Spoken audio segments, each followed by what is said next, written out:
On Homeland Security will come to order, and without objection, the chair may declare the committee in recess at any point. The purpose of this hearing is to receive testimony on President Biden and Secretary Mayorkas' open border policies and how they've advanced cartel crime in America. I now recognize myself for an opening statement. The southwest border is wide open. And the evidence is clear: more than 5.5 million encounters, more than 1.5 million known gotaways since FY21. Nearly 380,000 encounters of unaccompanied minors, a record number of fentanyl poisonings in the United States, largely driven by drugs flooding across our southwest border. The crisis is a direct result of DHS Secretary Alejandro Mayorkas' dereliction of duty. This committee's interim Phase 1 report is being published later today and makes all of this clear. Today's hearing and subsequent hearings will examine the costs and the consequences of these policies. Now, before I get to the subject of today's hearing, I want to briefly talk about some of those numbers, because I'm sure we're in for a few days of some unjustified celebration about what they mean. Keep a few things in mind. Every number that you hear the other side of the aisle talking about is still a number far above crisis levels, even by the measure of President Obama's former DHS secretary. We're still averaging more than 3,000 Border Patrol apprehensions a day. Jay Johnson once said that 1,000 overwhelms the system and is a crisis. We're also seeing the number of inadmissible aliens arriving at the ports of entry continuing to skyrocket, jumping to more than 45,000 in June. Encounters at the ports this fiscal year already exceed last year's by more than 100,000. Last June, they were around 15,000 and 10,000 the year before that. Why the change? Well, because tens of thousands of inadmissible aliens are taking advantage of Mayorkas' new parole programs and his illegitimate CBP-1 policy, accepting his offer of no questions asked release into the United States. More than 170,000 people have used the CBP-1 app to schedule an appointment since January alone, 170,000. And the OFO numbers aren't even being released by the administration. Everyone in this room knows these individuals have no lawful basis to enter the country. Everyone also knows that Mayorkas is playing a massive shell game by shifting encounters between the ports of entry to the ports of entry, again, not disclosing the OFO numbers. The outcome: tens of thousands of inadmissible aliens entering Customs and Border Patrol and being released into the country. It's the same. Let's just be honest about that simple fact. Further, Secretary Mayorkas' insistence that this is legal is a lie. Mass parole is against the laws passed by previous Congresses. And as we're going to talk about today, the humanitarian costs of the Secretary's policies are still horrific. The people flooding to our border, whether between the ports or at them, are still having to put themselves in the hands of the cartels, paying hundreds or thousands of dollars to get to the border, no matter where they cross. The cartels are still raking in the profits, and migrants are still being smuggled, trafficked, and abused. Our focus today is on the Mexican drug cartels and how they're running wild under Secretary Mayorkas' policies. One thing is clear: the cartels have seized control of our border. These organizations are the most vicious, evil organizations in the Western Hemisphere. What you will hear today from our witnesses will lay that out in eye-opening detail. As you listen, these groups are whom Mayorkas has turned our border over to. What is unprecedented is the level of control these evil organizations now exert at both our southwest border and in the interior of our country. The boldness with which they operate in open defiance of law enforcement and the profits they are raking in. Both Americans as well as migrants are suffering from their wrath. It is virtually impossible to cross the southwest border without first paying the cartels. People are killed simply for trying to do so. While Secretary Mayorkas' policies have pulled thousands of Border Patrol agents off the line to process and release these aliens into the interior as quickly as possible, this is not the work they signed up to do. And the former chief of the Border Patrol recently told us has made many agents feel like smugglers themselves. Their words, not ours.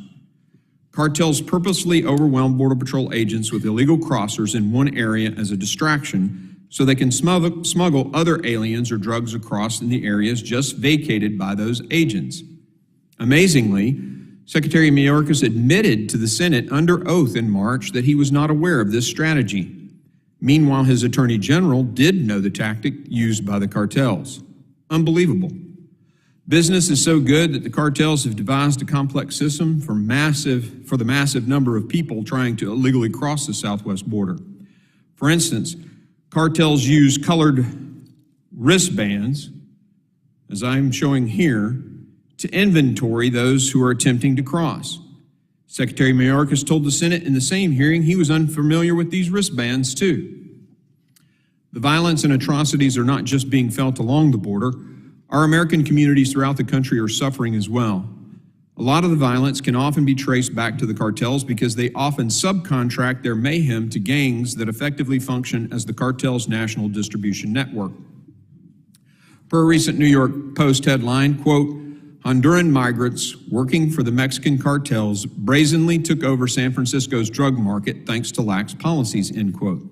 Another outlet reported in February that the cartels have started operating, quote, on a very large scale, end quote, in Montana, hundreds of miles from the border. Drugs and the violence associated with them are engulfing communities across our country, and it can all be tracked back to the cartels. The tidal wave of human smuggling and trafficking has led to an increased number of car crashes on our streets, putting law enforcement, innocent Americans, and the migrants themselves at risk. One sheriff told of us his department arrested 169 human smugglers in 21 and is on pace to arrest more than 900 this year. Another sheriff said his county deals with 3 to 4 chases per day involving groups of 20 people or more. The cartels are recruiting American teenagers to drive for them, implicating our youth in these horrendous crimes. Meanwhile, innocent Americans like Maria and Amelia Tambunga have been killed in crashes by those smuggling illegal aliens on our streets and highways. Transnational gangs like MS-13, whose motto is kill, rape, control, are also taking advantage. A senior Border Patrol agent has said that gang members attempt to evade arrest by exploiting the influx of migrants attempting to enter our country. These gangs work closely with the cartels to support operations on both sides of the border. According to ICE, 40% of MS-13 members they arrest arrived in the United States as unaccompanied alien children. MS-13 also forces women and girls into sex trafficking to make money for the gang. Cartels have made a record amount of money over the last 2 years. In 21 alone, the cartels made an estimated $13 billion just from human trafficking and smuggling. Then there's the fentanyl. It costs as little as 10 cents to produce a fake prescription pill laced with fentanyl, which can be sold for 10 to 30 bucks. 10 kilos of fentanyl is worth about $20 million, but only costs about $50,000 to produce. Every dollar the cartels rake in comes at the cost of an American life or livelihood. There were more than 109,000 drug deaths in 2022, 107,000 in 21 alone, many of them from fentanyl. And the cartels are continuing to push fentanyl into our country in record amounts, destroying our communities one family at a time. I'm sure we'll hear today the same tired talking points that, quote, most fentanyl is seized at our ports of entry, end quote. But a couple of things are worth noting. The majority of fentanyl that is seized has come through the ports of entry, but by definition, that's what's apprehended. Cartels know there is a higher risk of getting caught at the ports of entry because our border isn't secure. We don't know how much cartels are using unguarded entry points to smuggle drugs. My friends on the other side of the aisle won't tell you that while CBP reports the majority of drugs like fentanyl are seized at the ports, they have also said they believe they only catch 5 to 10% of what's coming through, either at or between the ports. But that puts it into perspective. And finally, the amount of fentanyl being seized between the ports is increasing. In March, seizures were up 100% from the previous year, according to former Chief Raul Ortiz, and that's just what's being caught. As I said earlier, migrants are also victims of cartel atrocities. Once individuals are smuggled into the United States, the cartels often continue to extort, and use them. According to Mayorkas' own department, there has been an increase in, quote, alternative forms of payment in exchange for passage, including migrants being required to participate in smuggling controlled substances or other illicit items across the border, or to work off those debts through criminal activity after they arrive in the United States, end quote. As many as 60% of unaccompanied minors are kidnapped and exploited by the cartels. Other migrants are sexually abused and assaulted. One victim told the New York Times, "You have to pay with your body," end quote. And some are even forced to allow their children to be abused. I can't imagine anything worse. Secretary Mayorkas and President Biden's policies have encouraged record numbers of people to make the journey to the southwest border. This has represented a historic business opportunity for the cartels, who make thousands of dollars on every person they smuggle into our country. Their business model continues to work because instead of enforcing the laws written by this body or removing or detaining those who have no valid claim to enter, Mayorkas' DHS is flashing the neon sign, "Open," by releasing millions of inadmissible aliens into the United States. Millions of people are willing to bet they'll win the lottery if they make it to the border under this administration's policies. It's a winning bet. And the cartels are more than happy to assist. It's no wonder that a majority of Americans think the cartels now have more control of our border than the Biden administration. 61% of America, according to a poll last fall. With Border Patrol agents so overwhelmed by the historic flow of illegal immigration on Mayorkas' watch, the cartels have filled the vacuum. While Mayorkas has implemented his open borders agenda, his boss in the White House has utterly failed to put meaningful pressure on the Mexican government to fight back against the cartels and deal with the violence and corruption impacting not just Mexico, but our country as well. The United States is the most powerful nation in the world, and yet we do not control our own sovereign southwest border, according to Chief Ortiz. If that's not evidence of Mayorkas' failures, I don't know what is. I now recognize the ranking member, the gentleman from Mississippi, Mr. Thompson, for his opening statement. Thank you very much. Mr. Chairman, in nearly 2 decades that I've served on this panel, a panel created in the wake of September 11, 2001 terrorist attack, I've seen this committee come together to address some of the most important homeland security issues facing our nation. From supporting the establishment of the Department of Homeland Security in its early days to implementing the recommendations of the 9/11 Commission, and more recently, enacting significant cyber security legislation, this panel has built a record of bipartisanship in service to Homeland Security.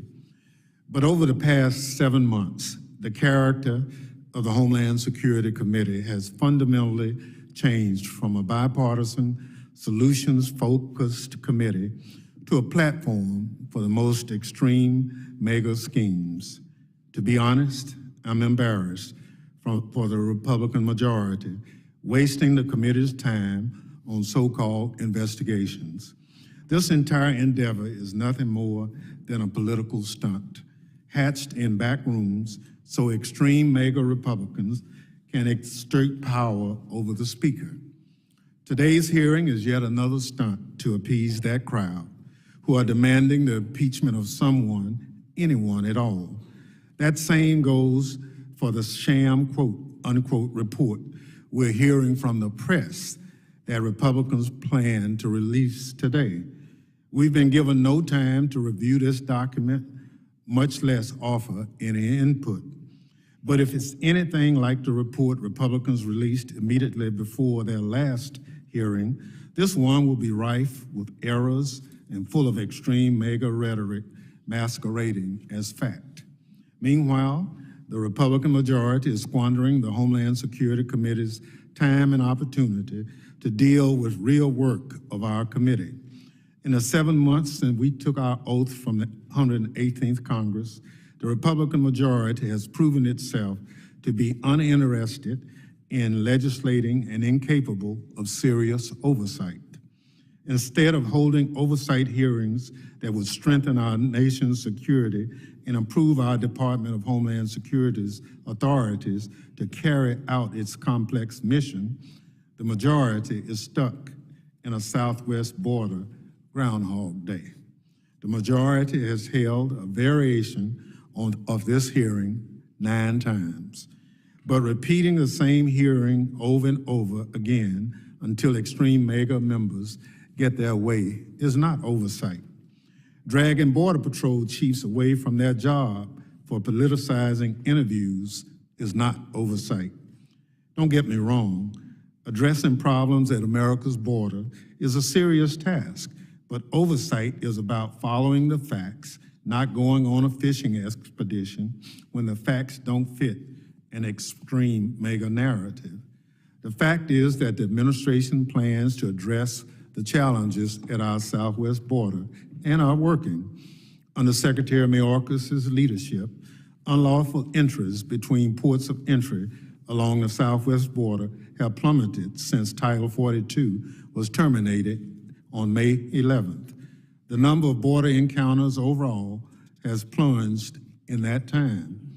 And between May 12 and June 2nd, DHS repatriated more than 38,400 non-citizens to more than 80 countries. The Biden administration has also taken unprecedented steps to combat the fentanyl crisis through a whole-of-government strategy focusing on disrupting the illicit fentanyl trade and traffickers' financial activities and addressing substance use here at home. Operational Sentinel, which Secretary Mayorkas stood up in April, has disrupted criminal networks and frozen TCO's financial assets. Operation Blue Lotus, established at ICE in June, has surged resources to ports of entry and interior facilities to combat fentanyl smuggling and break the fentanyl supply chain. Operation Artemis is leveraging intelligence to target precursor chemicals, pill pressers, and the movement of illicit fentanyl. And Operation Rolling Wave has surged inbound inspections at the southwest border, covering every sector. As recently named, Border Patrol Chief Jason Owens said in a transcribed interview on May 5th, we have a very robust targeted enforcement effort where we work hand in hand with our investigative partners to actively disrupt, degrade, and dismantle those networks and those pipelines that are the smugglers. He went on to say, because we've got more detection capability, because we've more on the way, we've got the additional processing coordinators, we are in a better situation than we were in years past. President Biden's and Secretary Mayorkas' leadership and hard work has paid off. Our borders are not open, and those arriving outside lawful pathways are being sent home. The facts do not support the Republicans' case. You don't impeach the president or a cabinet secretary because you do not like their policies. And you surely do not impeach any officer of the United States just to placate the most extreme wing of a political party. It is time to move from this sham impeachment effort and do your duty as overseers and legislators. President Biden is fulfilling his duties. Secretary Mayorkas is doing his job. If the Republican majority doesn't like what they are doing or how they are doing it, they should get off their soapbox and work with Democrats to pass bipartisan border security and immigration legislation. Mr. Chairman, I yield back.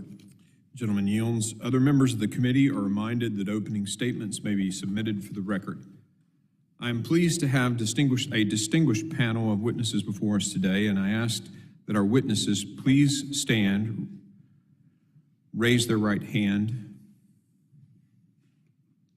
Do you solemnly swear that the testimony you will give before the Committee of Homeland Security of the United States House of Representatives will be the truth, the whole truth, and nothing but the truth? So help you God. Let the record reflect, please have a seat. Let the record reflect that the witnesses have answered in the affirmative. Thank you. I'd like now to formally introduce our witnesses. Mr. Jones is an internationally respected border intelligence expert with decades of experience on the southwest border. He is a retired captain for the Texas Department of Public Safety's Intelligence and Counterterrorism Division and has supervised human intelligence operations in multiple nations, including leading the longest 24/7 border operation in Texas history, Operation Secure Texas. He was responsible for leading multiple investigations targeting Mexican cartel leadership and collaborating closely with the U.S. intelligence community to save numerous lives in both Mexico and the United States. Ms. Vaughn is Director of Policy Studies for the Center for Immigration Studies, a DC-based research institute that examines the impact of immigration on American society and educates policymakers and opinion leaders on immigration issues. She's been with the center since 1992, and her area of expertise is immigration policy and operations, covering topics such as visa programs, immigration benefits, and immigration enforcement.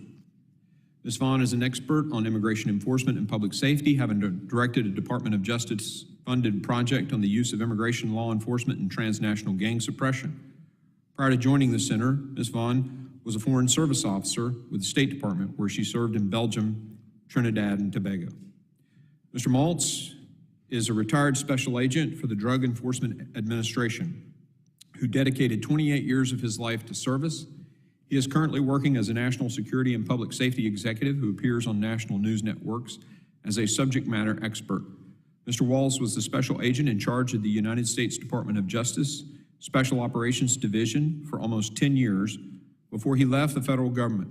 Mr. Maltz also previously held the position as the chief of the New York Drug Enforcement Task Force, which is the oldest and largest drug task force in America. Ms. Felbab Brown, did I pronounce that correctly?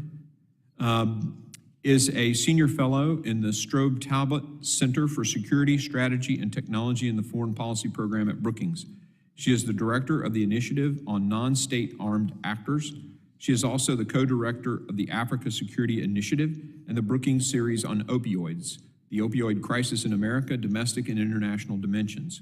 Previously, she was the co-director of the Brookings project, Improved Global Drug Policy, Comparative Perspectives Beyond UNGAS 2016, UNGASS 2016, as well as another Brookings project, Reconstituting Local Orders.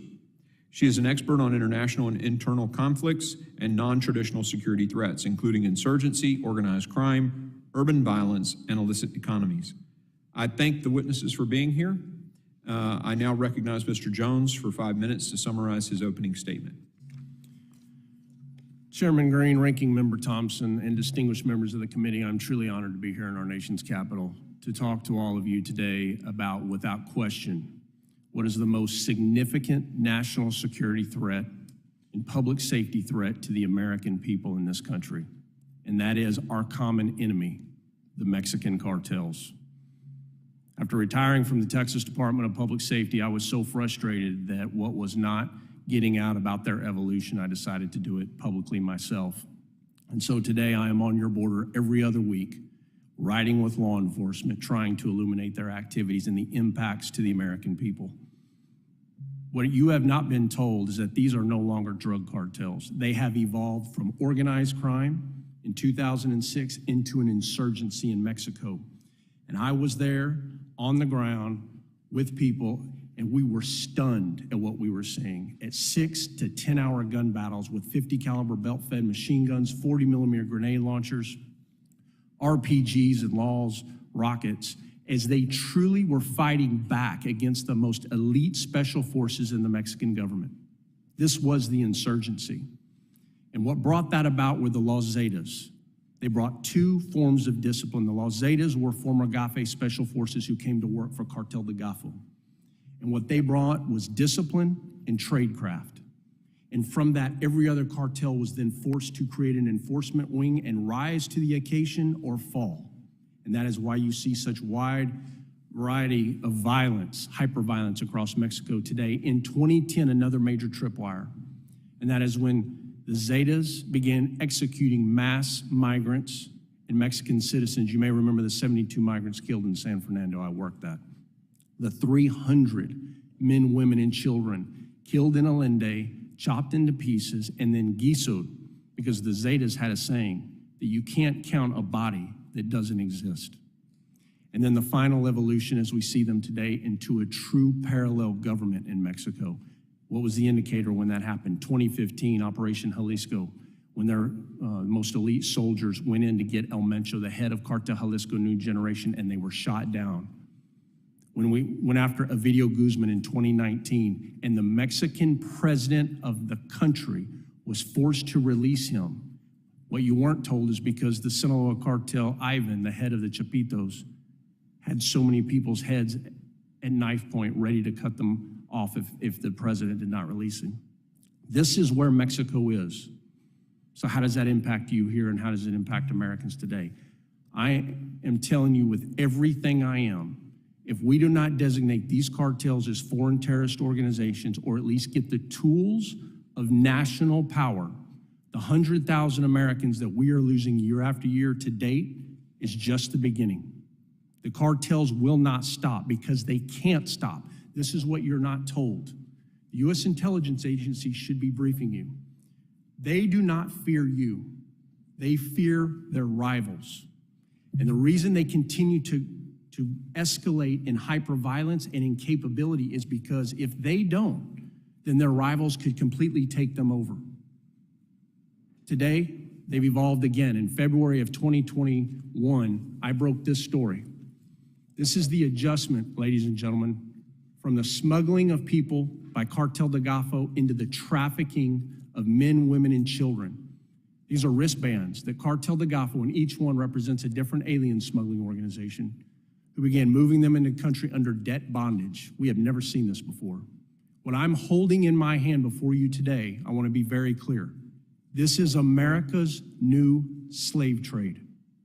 And now we have moved these people throughout the country for the best means, but we have sent a virus of debt bondage across the nation. And I'm happy to talk to you about that as I broke that story in February of 21. Finally, I want to say to you this, is they will continue to increase because they have to. Validation to all of you. Look at fentanyl as a great example. The fentanyl that we're seizing mostly in the streets now is not regular fentanyl. They've gone from regular fentanyl to parafentanyl to serafentanyl, and now introduction of xylazines. You've got 4 more xylazines coming on board. Get ready. China, they've already evolved around them. The last part of this I'll say, because I know I'm running out of time, is that you have to take aggressive action. Texas has spent $9 billion to fight the cartels, and it's still not enough. What we need are authorities beyond the law enforcement capability.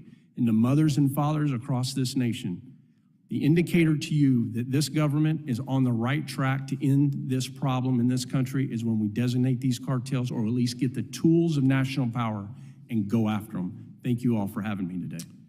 Thank you. Ms. Vaughn, you're recognized. Good afternoon, and thank you. President Biden and Secretary Mayorkas inherited the most secure border we've probably ever known.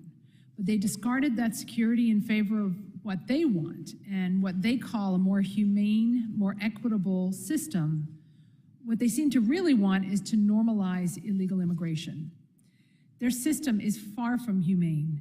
Plenty of people benefit from it, to be sure. Employers seeking exploitable workers, NGOs seeking government contracts, but the biggest winners are the criminal cartels, who've been raking in huge profits made possible only because these policies give them an endless supply of vulnerable customers that they can exploit and abuse. And hundreds of thousands of them are children. The human cost of these policies is unconscionable and for some irreparable, and indeed most worthy of a hearing. So the 3 main elements of the Biden-Mayorkas policies are the catch and release policies for illegal border crossers that have brought in more than 2 million people since January 2021, the CBP-1 program, which gives out about 1,500 appointments to inadmissible aliens to enter through the ports of entry, and importantly, the dismantlement of immigration enforcement in the interior so that there's next to no threat of removal for the migrants, including those who abscond from their proceedings, which is the majority, and importantly, so that the employers and traffickers of these illegal workers can avoid scrutiny of their hiring practices. Biden officials have claimed that CBP-1 policy is a great success, so that because the illegal migrants no longer have to do business with the cartels. We should be skeptical of this claim. First of all, CBP-1 can only be used from locations in northern Mexico, and the migrants still have to get there. And for most, that still means paying a cartel-approved smuggler. And the CBP-1 appointment itself turns out to be yet another opportunity for them to extort the migrants. Of course, the gotaways and the runners, who are the bad guys, are still coming in, as are the unaccompanied minors. The situation now is nothing to brag about. We've merely gone from truly catastrophic to very bad.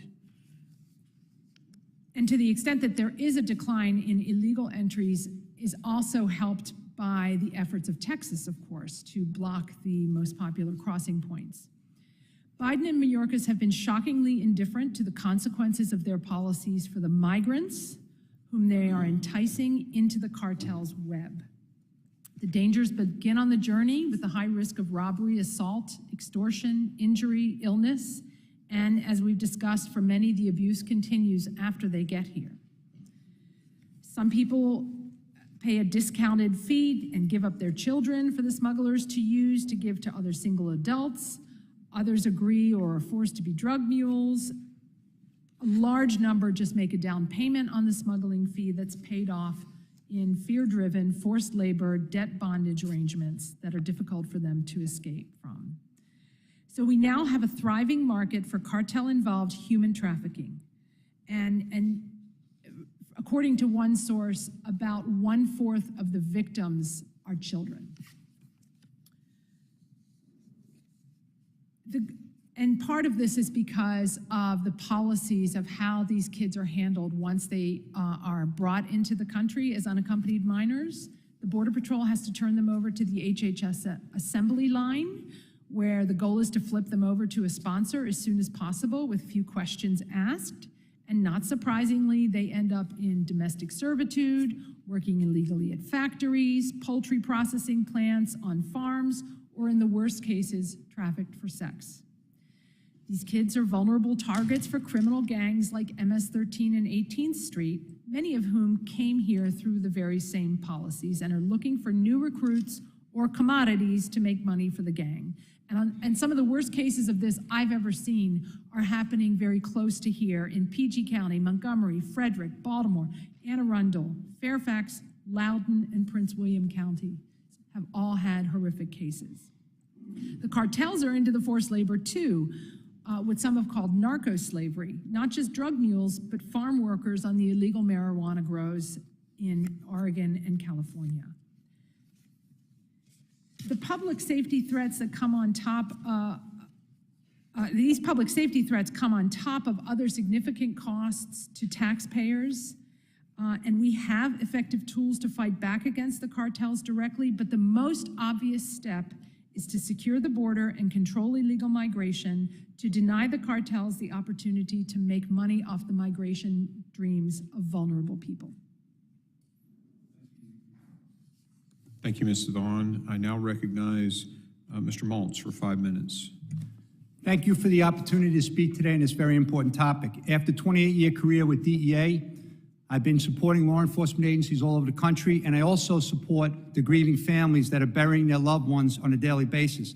I believe the safety and security of America must be a top priority, and the current border policies are placing every American at risk. The Mexican cartels are taking over and taking advantage of the vulnerabilities at the border, but they're working with the Chinese transnational criminals at levels we've never seen in the country. They're operating with no fear. The brave men and women in CBP are doing tremendous work, but they're distracted every day because they're dealing with a tsunami of migrants coming in from over 150 countries. How can any reasonable person in America think the current situation at the border, which is now impacting all of America, is safe and secure? Makes no sense. Look at the historic number of deaths, right? I deal with this every day, 9,161 dead Americans. Headline news today, 9 in Cleveland, Ohio, most ever in a 24-hour period, dead. Last month, another public service alert because there were 5 dead in a 12-hour period. This is what's happening. What about Ray Lewis, the legendary NFL player, lost his son? What about this famous actor, Robert De Niro's grandson, dead? And what about baby Elijah in Florida with the fentanyl that a mother mixed in the blender? Look at the escalating crime in the country. Look at the known gotaways, 1.5 million, that are all over the country. We don't even know who they are, where they are, what they're doing here. Look at the 143 migrants that have been apprehended this year at the border. Think about that. There was only 3 in 2020 during the last administration and in the last year. Think of how many terrorists and criminals are part of the gotaways. This is common sense. You don't have to be an expert to understand that. Look at the record number of migrant deaths from them making treacherous journeys to get here, baking in the desert and in the back of tractor trailers. And this man is pulling them off the desert with the sheriffs and stuff on the ground. Look at the sexual assaults and the rapes and the migrants on the journey. Remember, depression, anxiety, and mental illness are on the rise, and all of our Americans are turning to drugs for help. But unfortunately, the cartels have tainted the illicit drug supply. Allowing Mexican cartel operatives and unidentified people from around the world to enter the country illegally at record levels is enhancing the ability of criminals to kill Americans. This is not what the government should be doing to keep us safe. You don't have to be a border expert, an immigration expert to understand that the administration's policies related to the border are a recipe for disaster. And I'm not a MAGA lunatic, okay? Look at the recent statement on China made by FBI Director Wray. Now let's think about it. He said how China is the most, biggest national security threat to our long term of this country. Based on that warning, let's look at the facts. Already this year, 14,655 Chinese nationals, many of them military-aged men, are being apprehended on the border. Let's look deeper. That's a 1,540% increase from last year and over a 10,700% increase from 21. So my question to everyone here, what are they coming here for, military-aged men from China? And how many are in those gotaways? Remember, the bombing campaign from China continues from the Chinese labs with the xylazine. This is a tranquilizer for horses. It's rotting people from the inside out, causing necrosis. Mike McCall, thank you, sir, because you made this statement. I'll never forget it. Selling fentanyl to America is a great foreign policy for China. He's right on point. And the man's been around the Homeland Security issues a long time. Synthetic drugs made in labs in China and Mexico are record levels, game changer for the U.S. The Chinese criminals are providing critical money laundering services, which I can answer questions about. This is a disaster for America, and I'm concerned. It's not a red or a blue issue. It's a red, white, and blue issue, and every American should care. So, in my view, it's a chemical weapon destroying our country rapidly. One of the biggest obstacles for U.S. law enforcement is the corrupt, high-level government of Mexico corruption. We can't rely on soft on crime and corrupt leaders in Mexico to save our kids. So as far as I know, there's never been a terrorist organization in the history of America that has killed this many Americans. The cartels must be dealt with accordingly and severely for what they're doing to our families and communities. Law enforcement's done tremendous work, and my hat goes off to all of them, saving lives every day. DEA last year, 58 million fake pills, 13,000 pounds of fentanyl, 400 million deadly dosage units taken up the street. Homeland Security investigations, CBP during Operation Blue Lotus, 8,200 pounds of fentanyl, 2 months at 2 POEs. The sad part everyone has to think about, how much is being produced and how much is already here. So DEA warns Sinaloa and Jalisco, the biggest threats, drug threats we've ever seen. So folks, where's the Operation Warp Speed COVID-like thing for fentanyl? Last thing, without border security, we have no country. Thank you very much. And for the ranking member, sorry we're wasting your time.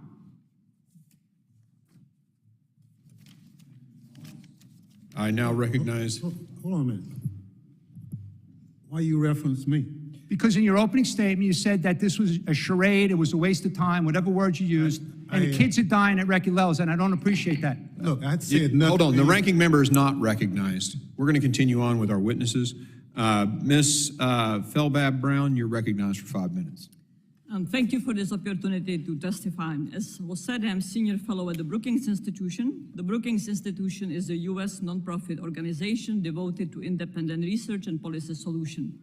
My testimony represents solely my personal views and not those of anyone else. U.S. domestic prevention, treatment, harm reduction, and law enforcement measures are fundamental and indispensable to countering the devastating fentanyl crisis. Mexican criminal groups, particularly the Sinaloa Cartel and Cartel Jalisco Nueva Generación, source fentanyl and fentanyl precursors in China, synthesize them into fentanyl in Mexico, and then smuggle them into the United States. Some 90% of fentanyl seizures occur in legal ports of entry, and this is very likely where most fentanyl is smuggled through. Mexican cartels predominantly hire U.S. citizens to smuggle drugs across the border. U.S. citizens represent more than 85% of those convicted of fentanyl charges. Drugs are hidden frequently in personal vehicles or within legal cargo. New ports of entry scanning technology authorized by the Biden administration are expected to significantly increase the percentage of inspected vehicles and cargo, a most welcome development.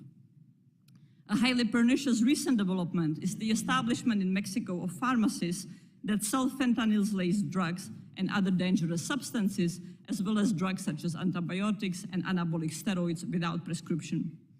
These are located in major tourist areas and very likely are linked to Mexican cartels. Yet although they operate in plain sight of Mexican authorities, the Mexican authorities appear to take little action against them. Increasing payments for precursors originating in China are now occurring in wildlife, a significant problem endangering public health and safety, as well as food and security and global biodiversity, with repercussions for the United States. In Mexico, the collapse of rule of law is profound and goes far beyond the high rates of homicides and disappearances. While the administration of President Andrés Manuel López Obrador persists in its do-little policy vis-à-vis Mexican cartels, the groups are increasingly resorting to more brazen violence, enjoying high levels of impunity, as well as governing large scope of territories, economies, institutions, and a significant number of people while seeking to influence elections. In contrast, in the United States, because of the high effectiveness of US law enforcement and policies, Mexican criminal groups are far less violent and do not behave in the same way. Indeed, the overwhelming majority of violent, serious crime in the United States are committed by US citizens. US counter-narcotics and law enforcement bargaining with Mexico is constrained by the US reliance on Mexico to stop migrant flows to the United States. If the United States were able to pass the comprehensive immigration reform that would allow legal pathways for those seeking protection and opportunities in the United States, it would be far better able to induce the Mexican government to meaningfully cooperate on counter-narcotics and other law enforcement issues. In its engagement with the Mexican government, the US should prioritize shutting down Mexican pharmacies that sell fentanyl and methamphetamine-laced drugs, the actual dismantling of drug trafficking networks, not merely seizures and lamps, and more effective Mexican prosecutorial action. Rather than designating Mexican criminal groups as foreign terrorist organizations, the United States should further significantly intensify border inspections that requires adequately resourcing US Customs and Border Protection, both with resources and personnel for legal ports of entry, as well as developing packages of leverage, such as indictment portfolios and visa denials against Mexican officials who sabotage rule of law in Mexico and facilitate cartel activities. The United States should also adopt a true whole-of-government approach to countering fentanyl smuggling, authorizing a wide range of US agencies, including the Departments of State and Defense, to support US law enforcement. Because the cartels are no longer specializing simply in drug trafficking, but a whole variety of legal and illegal economies, the approach needs to be multifaceted. That means increasing intelligence collections against a wide variety of activities the cartels engage in, such as crimes against nature, and consequently, the number of US Fish and Wildlife Special Agents and investigators, as well as other specialists for other economies. And it also means bringing a wide set of law enforcement actors to organized crime drug force task forces. Thank you. Thank you, Mrs. Feldbaum-Brown. I just want to make a statement here. Look, members of the witnesses, as well as members of the committee, we have some rules, and those rules are that you direct your comments to the chair. So if you direct them to another member on the dais, or even within the committee, we don't do that unless we ask for time to yield, and then you can ask a question. There are procedures on how to do that. Your comments, especially for the witnesses, should be directed to the chair. I want to make sure that's real clear. Mr. Chairman. Yes, the gentleman is recognized. I appreciate that comment, but I really want to raise a point of order here. Okay. I don't think I've ever seen a witness personally attack a member like that at a hearing. Okay, I'll clarify it. You're no longer recognized. Mr. Malls. The better way to have said what you wanted to say would have been to say, you know, someone on the committee, or to say, it's been said that this is a waste of time. And you could say that's offensive to me. There are Americans dying. You could make the comment like that. But to direct it at the ranking member is inappropriate. And I think everyone would agree with that. With that, I recognize myself. Mr. Chairman.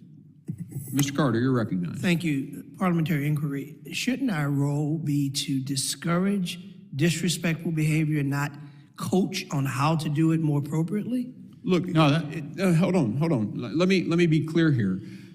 In previous hearings, we've had individuals attack individuals on my side of the aisle, and I gavelled them down. No, you can't, hold on. You cannot address your comments to an individual about an individual, but you can say Secretary Mayorkas lied, but you can't say Secretary Mayorkas is a liar. I know it's a subtle difference, but the rules are very clear. The rules of the House are very clear on that. And so the point is you cannot direct anything other than to the chair. That's the rule, and that's the rule we'll live by. And to preserve decorum and respect, whether we agree or disagree, no member, Republican, Democrat, or other, no member of the committee should disrespect a member of that's a witness. But what we witnessed a second ago was a direct attack. I appreciate you telling him he shouldn't have done that. Yeah. But I'd like to go a step further, may I, if I would, very respectfully. That Look, if we're going to entertain a debate on this, it needs to be two-sided. Hold on just a second. If we're going to entertain a debate, I insist that it be Mr. Bishop, two-sided. you hold on just a second, and I'll recognize you in a moment. Very well. Don't do that again, please. I will be heard if we're going to hear from both sides. Finish your comment. Mr. Chairman, thank you. My only comment is that we should always preserve decorum and respect. We can disagree without being disrespectful. And if you think that's a debate, Mr. Bishop, I'm you're sorry. disagreeing with me. I appreciate that. And what I'm saying is there's a way to say things without directing your comment against an individual. You can say that Secretary Mayorkas lied. You can't say Secretary Mayorkas is a liar. You can say, I don't think this is a waste of time. And I'm offended when someone suggests that it is a waste of time. I think making that point clear is important for the whole committee. Mr. Bishop, you're recognized. Thank you, Mr. Chairman. At the outset, the ranking member said he was embarrassed that we would undertake this hearing, that it was so worthless it was embarrassing to him. That witness responded to that because it was an attack on that witness. Every witness on this panel and every member on this side of the dais. I'd like to know why a member of Congress, because he sits up here at this dais, can feel free to disrespect people who come at our invitation to testify by declaring what they have to say about youth being killed by fentanyl poisoning across this country, that is not worth this committee's time, but a response to that is objecting to. And I'll say another thing, forensically. In every hearing that I have attended where witnesses testify, they address their remarks to the chairman and to the ranking member. I've never heard it done otherwise. I've never heard anybody remonstrated for addressing the ranking member, and I don't know why this would be the first time that would be brought up, and I object to it. Okay, thank you. Hold on, we're not going to respond to that? No, I will advise members that under Clause 1 of Rule 17 of the Rules of the House, they must observe the House standards of decorum in debate and conduct. They must speak and act respectfully and may not use disorderly words, unparliamentary language, such as words impugning the motives of their colleagues or words that are personally offensive.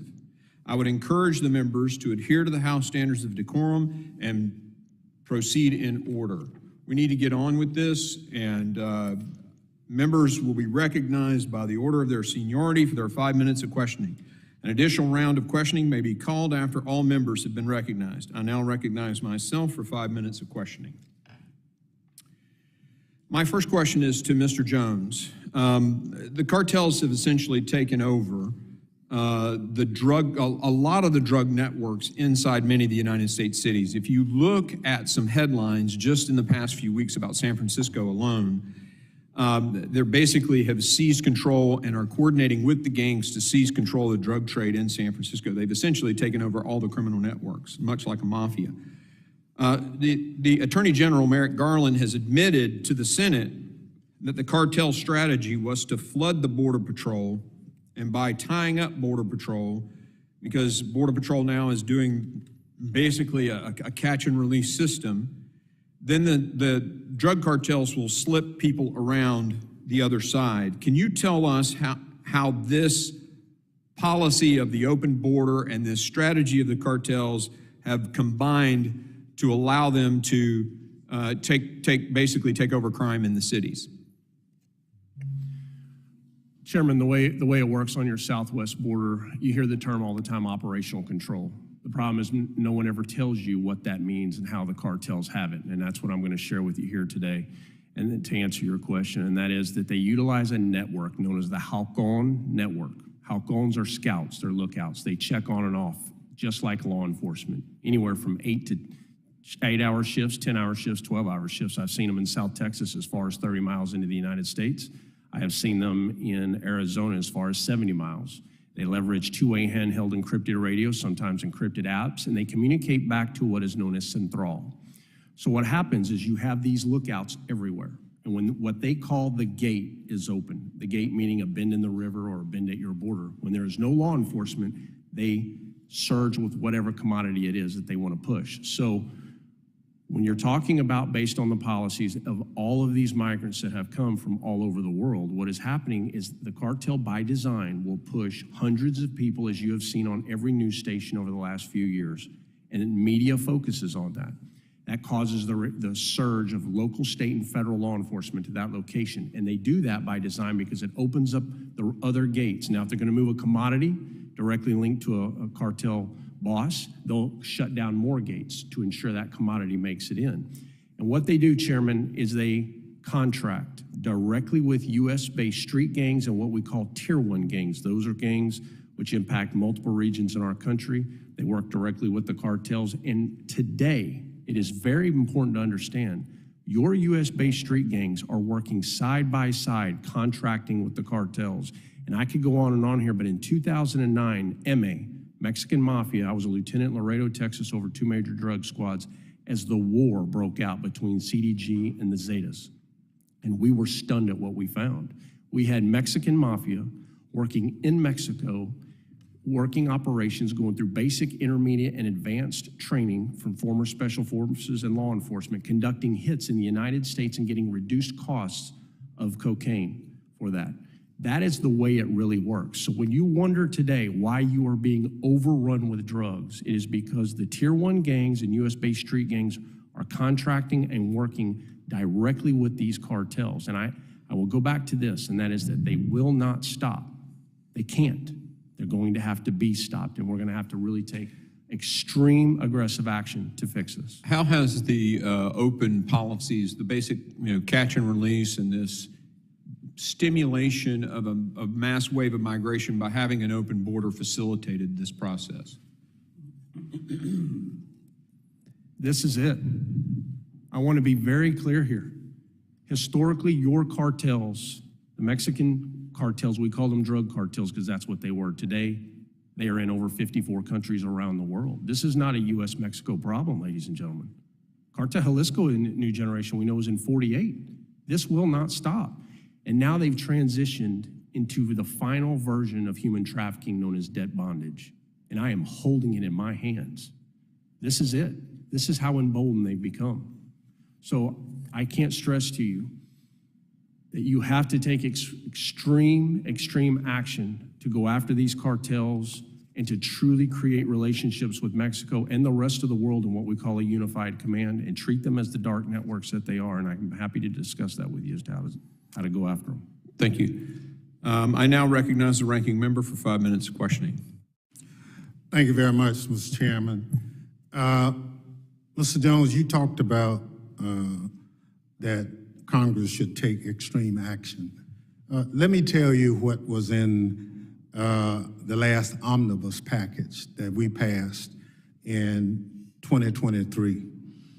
We provided $17 billion for customs and border protection, including an increase in spending by 17% over the previous year. It allowed for hiring operations along the southwest border. We also provided funding for 19,855 Border Patrol agents, an increase of over 300 agents, the most since 2011. We also appropriated $60 million more to hire 125 Customs and Border Protection officers and mission support staff at our ports of entry. But I'd also tell you, not a single Republican on this committee voted for it. It was passed only by Democrats. We're the ones who are trying to provide the resources to the good men and women along the border who are addressing this. Every time an opportunity presents itself to put resources on the border, Democrats are the ones who vote for it. You know, you can talk tough, but when it comes time as a member of Congress, you really need to vote your conviction. So if you don't give the men and women the money they need to help protect us, then that's our fault. But thank goodness the Democrats in Congress gave the money that was asked for by the department.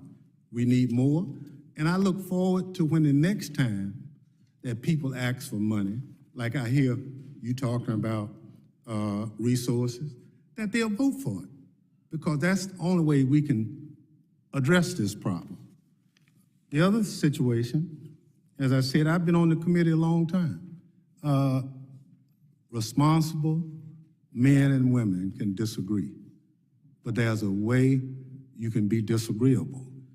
I understand the witnesses on the Republican side. This is a great democracy, and it's only great because of the men and women who live in it. It's not a personal attack. It's just the facts, and I hope, Mr. Moss, you understand that.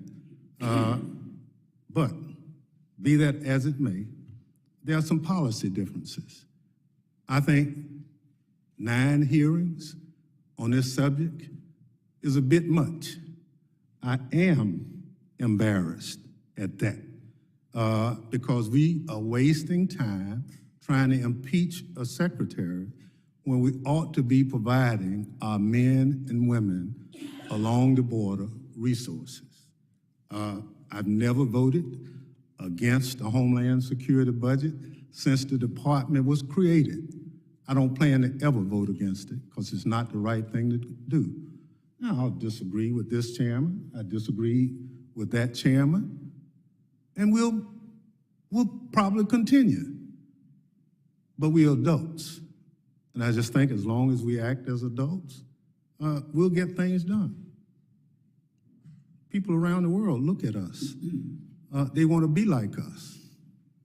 But what I see happening and trying to disagree and trying to somehow take it to another level is just not who we are. And so, Dr. Fabian Brown, can you tell me what kind of programs you've seen that have been helpful along the border in addressing this problem? Certainly, improving technologies so that inspections of vehicles, cargo, and people crossing the border can be intensified is a very useful measure. The CBP several years ago stated that it is only capable of inspecting about 2% of personal vehicles crossing and about 17% of cargo vehicles. Raising that number to a much higher level, especially because the vast majority of fentanyl is seized and very likely smuggled through legal ports of entry, is a good way of reducing the amount of fentanyl coming into the United States. It's not a sufficient policy. A whole-of-government approach needs to be adopted, increasing collection intelligence on a variety of activities that the criminal cartels, Mexican cartels, engage in, deploying various tools, various agencies of the United States to be able to facilitate U.S. law enforcement work. Thank you. You're back. The gentleman yields. I recognize the gentleman from Texas, Mr. McCall. Thank you, Mr. Chairman, I want to thank Mr. Jones and Mr. Maltz for your service, your law enforcement service in the line of duty in very dangerous conditions. Mr. Maltz, I want to thank you also for your comment about foreign policy, because I can't think from a communist China standpoint, a better foreign policy than introducing poison through Mexico into the United States, killing Americans and making money off it, It's almost like a reverse opium war, and they see it that way. It's killed 70,000 young people, 20,000 pounds of fentanyl seized, enough to kill 4.6 billion people. My children have been to 5 funerals of their friends who thought they were taking Xanax or ADD medication and they never woke up. And Mr. Jones, I know I commend you for being number one in my great state of Texas, what you've done. We know this better, I think, than anybody.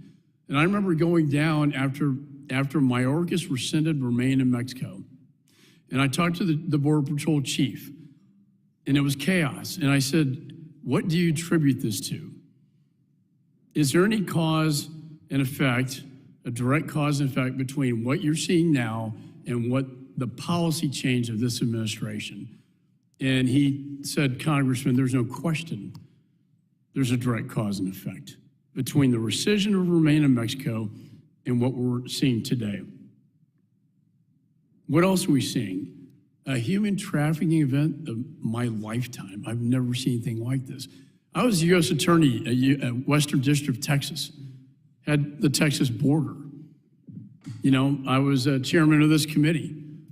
We were, Ms. Vaughn, getting this under control.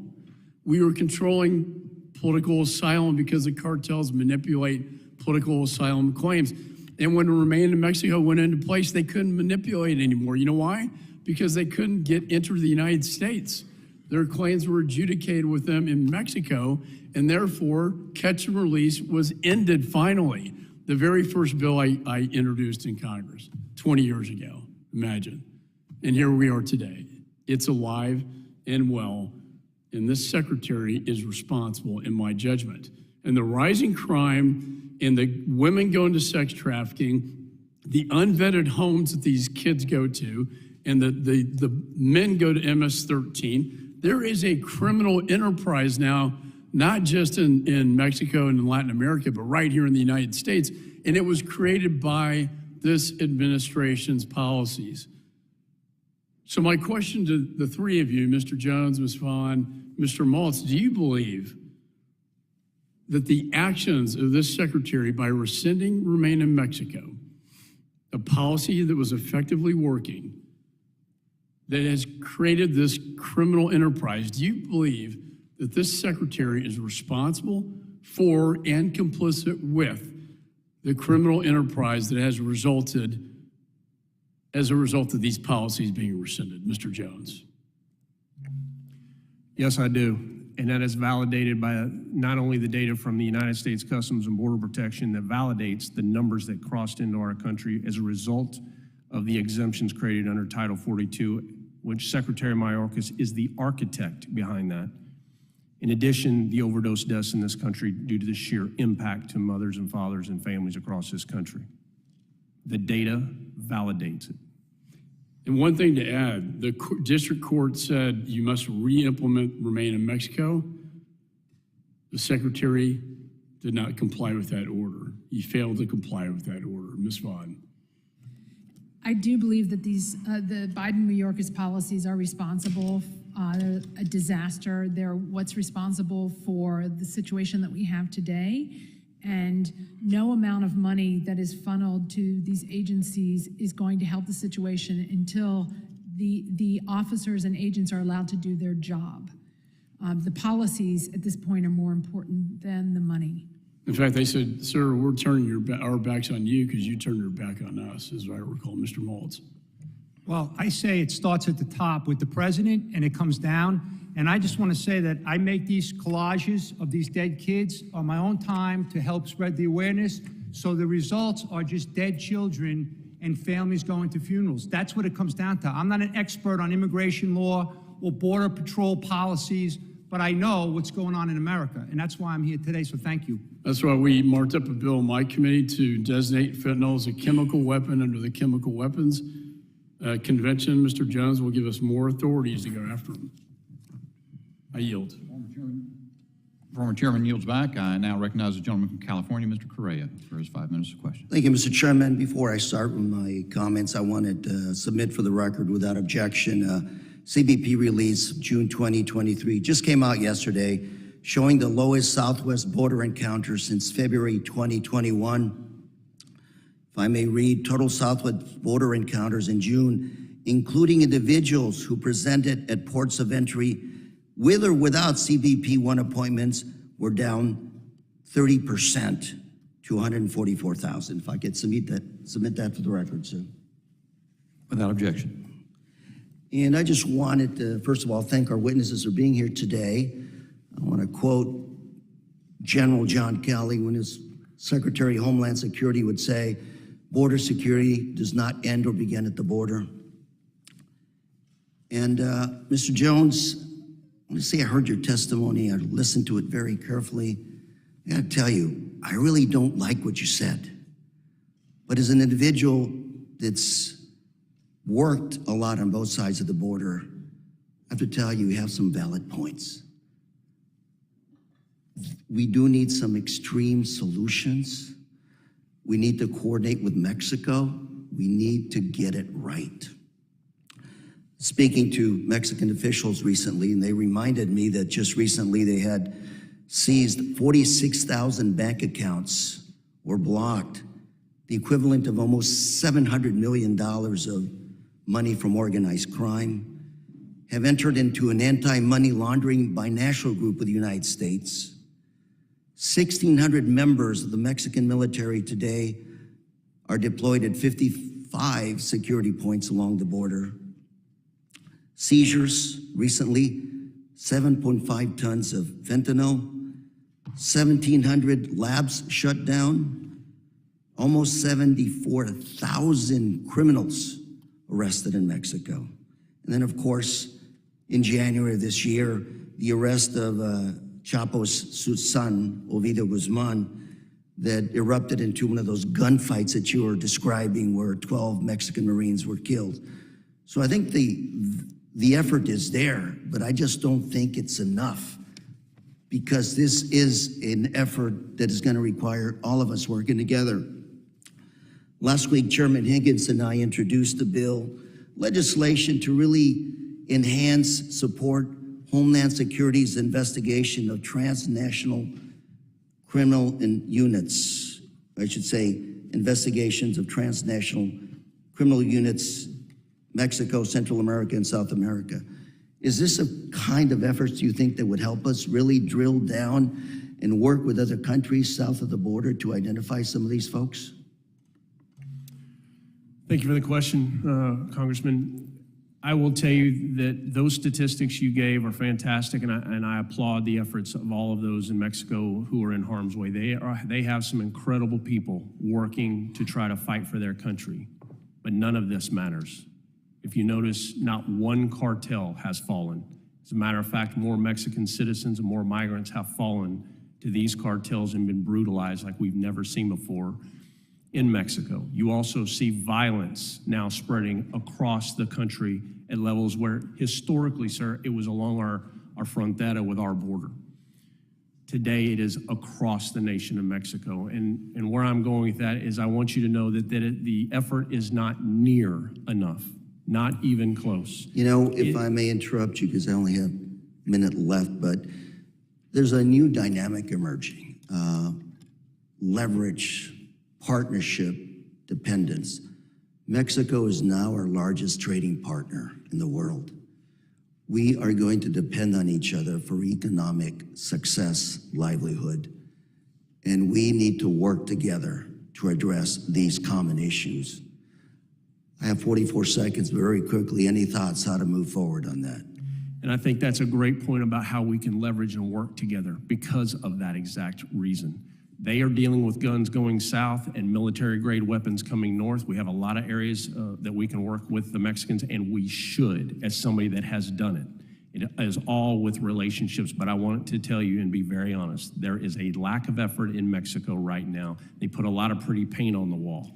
It means nothing, and it is doing nothing. And you see it in the deaths of Americans, you see it in the deaths of Mexican citizens, and it's just pretty paint on the wall that doesn't amount to anything. I do hope we can engage in a transparent manner to address these issues that do affect my citizens on Main Street on a daily basis in terms of fentanyl deaths. Thank you, Mr. Chairman. I yield. My time is up. Gentleman yields. I now recognize Mr. Higgins from Louisiana. Thank you, Mr. Chairman. I thank you, ladies and gentlemen, for being before us today. Let's see if we can clarify for the American people. Mr. Jones and Mr. Maltz, I'm going to go to you in my limited time.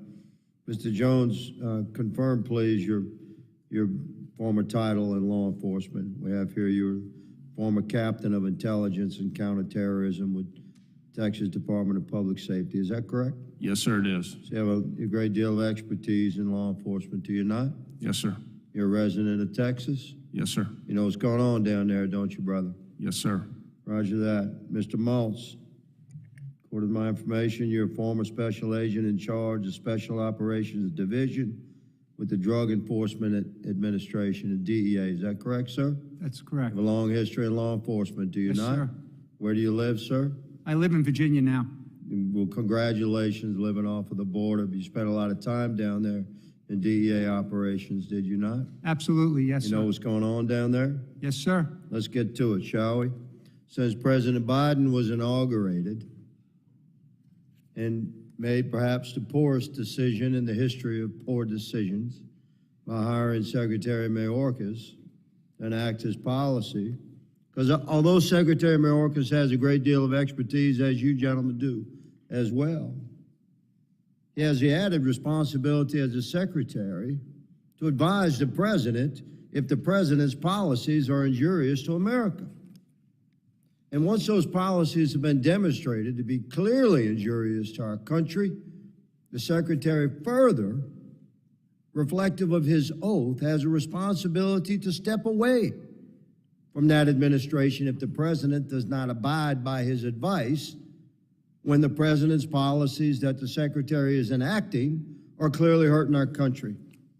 And they absolutely are. Gentlemen, I'm going to ask you a little bit about cartels' access to our country.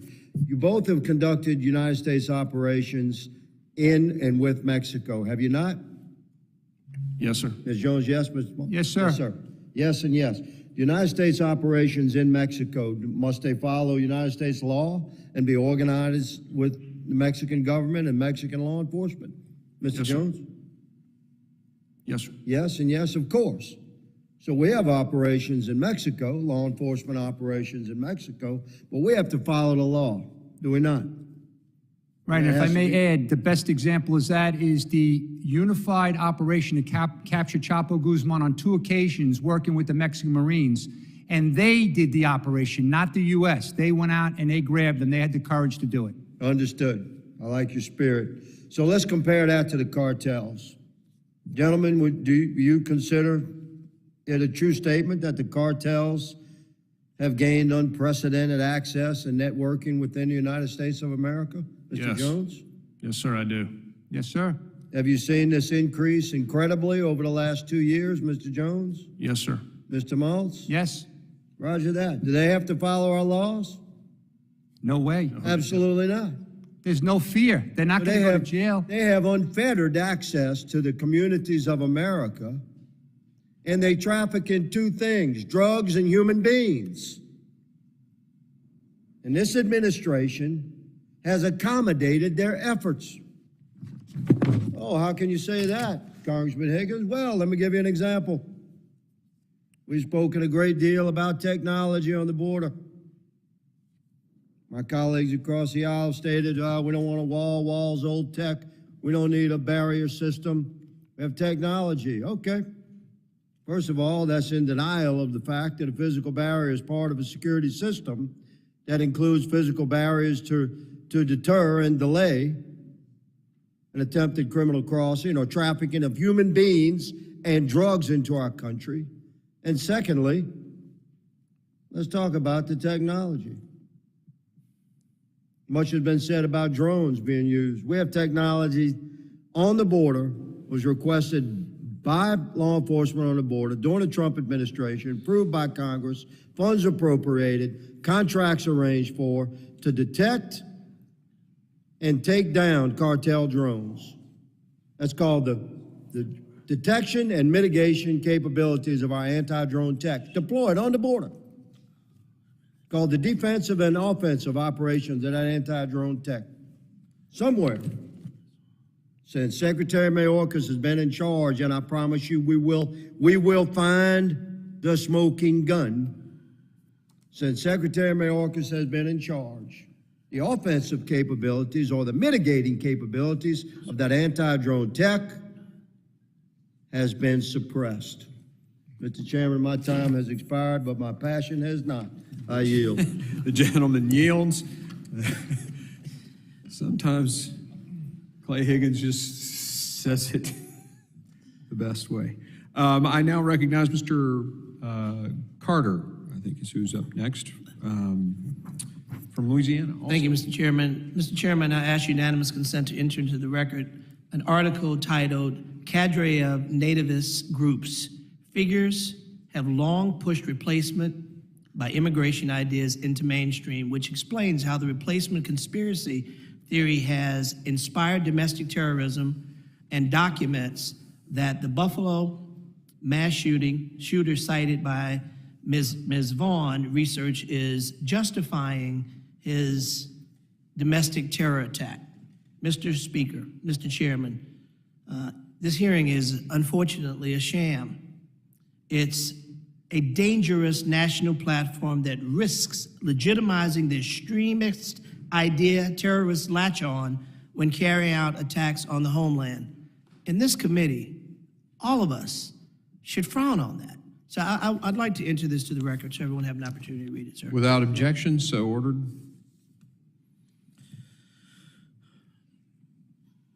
Most migrants coming to our border have no other legal pathway to the U.S. For citizenship and are seeking asylum here because they have no other legal pathway, which is their legal right. However, our system was not set up for this kind of volume that we're experiencing, and it is absolutely unsustainable. I think we all agree. Dr. Brown, as the Director of Initiatives for Non-State Armed Actors at the Brookings Institute, what are recommended practices that can be used at our ports of entry to put human rights at the forefront? Congressman, thank you for your question. Certainly, passing a comprehensive immigration reform that would allow legal paths of entry into the United States would immeasurably improve U.S. law enforcement domestically, as well as it would improve capacities to induce partnership and meaningful cooperation from vital partners and countries such as Mexico. In the meantime, increasing inspection is what is an important measure, as well as recognizing that the cartels are no longer singularly focused on smuggling drugs, but are engaged in a whole variety of activities that require all of U.S. government response. Thank you. We're witnessing a shift around the world of people seeking asylum, safety, and economic prosperity. Individuals are fleeing economic uncertainty for government corruption, and violence. This is not only a struggle here in the United States, but worldwide. Ms. Vaughn, with your work at the Center for Immigration Studies, would you agree that there is an unprecedented movement of vulnerable people in the Americas and worldwide? There certainly is unprecedented movement of inadmissible migrants into the United States. That is for sure, yes. And how is that impacting our points of entry? It is overwhelming the men and women of the Border Patrol and CBP to the extent that they cannot adequately talk to migrants to detect trafficking, for example. They are forced to process and release them as quickly as possible. It is distracting them from preventing gotaways, who are, often the bad actors, and the drug loads from coming into the United States. And it is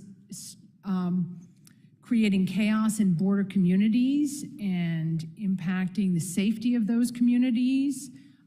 It is compromising the safety of the people who live along the border, who have to deal with the cartels' bringing loads of people and drugs through their private property and threatening their lives and well-being. I mean, the problems created by this open border are just incalculable.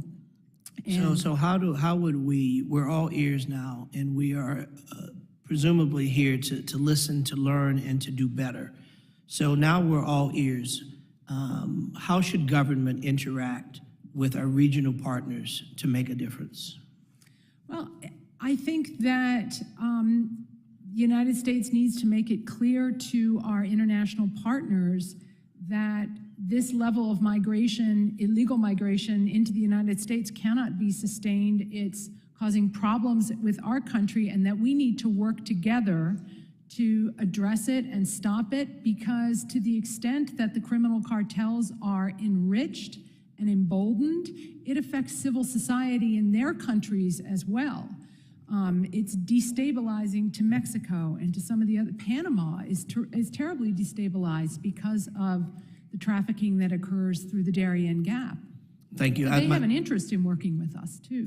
Thank you very much. My time has expired. I yield back. Thank you, ma'am. Gentleman yields. I now recognize Mr. Bishop of North Carolina. Thank you, Mr. Chairman. Mr. Jones, you're the witness I've been waiting to hear for months and months in this committee. You talked about and I forgot how you described it, ultra-violence. What did you say about, what did you call the violence? Hyper-violence. Hyper-violence among Mexican cartels. I've questioned witnesses here before about in January in Culiacan, I believe, there was open warfare, 50 caliber machine guns being used, narco tanks driven by cartel soldiers against the Mexican army. This was the second effort to take Ovidio Guzman, I believe. And you have said, I think it certainly is, I have some concern about militarizing this dispute and having the United States military take on the Mexican cartels. I'm open to the debate on that. But there's another aspect of this that is of interest to me, and I wonder if you can comment on it, because the wristbands that you hold up testify to it. You talked about what did you call that, bondage slavery? Debt bondage, sir. Debt bondage, yes, sir. And so you got hundreds of thousands, or at least 150,000, 200,000 migrants entering per month. Mexican cartel has tabs on all of them. We saw the headline the chairman put up during his opening statement from the New York Post that Honduran migrants were operating the drug trade, or I believe is what they said, in San Francisco, very troubled place, as you know. What prevents, as they bring these very vulnerable human beings that they have absolute control over and knowledge of into the United States, or keeping tabs on them, these criminal organizations, could they not develop the same sort of hyper violence in the United States that we're seeing in Mexico, given sufficient time? And they will. I can assure every member here, if you do not take action on this and change what we are doing and look at them not as you are hearing as criminals, but truly as terrorist organizations, and leverage the full weight of this government, it is coming here. I worked in 2015 the beheading of an individual in Port Isabel, South Padre Island, that was committed by a U.S. Border Patrol working directly for the Gulf Cartel. He was gutted from the navel up, all the way up. His entrails were removed, and his head, as far as we can tell, was taken back to Mexico. I worked the 2013 lawyer where El Gato spent $1 million putting tracking devices all over his family's vehicles, and then were able to locate him in South Lake, Texas, and then executed him. So they are here, sir. They are here, and they are among us. The people who've erased our borders as a means of improving their voter population already have gotten more than they bargained for, I'd say, in the fentanyl deaths I'm going to ask Mr. Maltz about next. But they also may see yet more. We may see the same sort of open militarized conflict with our own law enforcement and military resources here in the United States. That's what you're saying. I have video that I've submitted to this committee of 50 caliber rifles, fully kitted individuals on Interstate 10 going from Tucson to Arizona, passing 2 Arizona state troopers. And the only thing I can go on. They are here, sir. My fellow lawmakers only decry the fact that we're not spending more money, letting that happen. Mr. Maltz, I want to ask you, you ever been to Charlotte, North Carolina? Yes, sir. You know the community just north, very affluent community just north of there called Cornelius? Not aware of that, no. Huff High School A member of a sports team up there, a young man died a week or so ago. They say that fentanyl has pierced Huff High School in Cornelius, North Carolina. It's happening everywhere, not just at the border, everywhere across this country. But there's something even, I don't know if you can say more disturbing than that. I just watched the movie Sound of Freedom, and I would urge everybody to go see it. But the problem of child sex trafficking is, I understand, at epidemic levels as well. It's been fed from places south of the United States, but now in the United States, we have children that 600,000 children, minors, come into the United States under the policies Democrats have advocated. Secretary Mayorkas has overseen. 85,000 we've lost track of. These people are showing up in factories and the like, but that's not even the worst of it. It's the people being sold into another form of bondage, Mr. Jones, sex trafficking. Do you keep up with that at all, Mr. Maltz, the sex exploitation of children? Yes, sir, because the cartels control it all at the border. They have total control of the border, so they're making money on all those young kids, those innocent kids.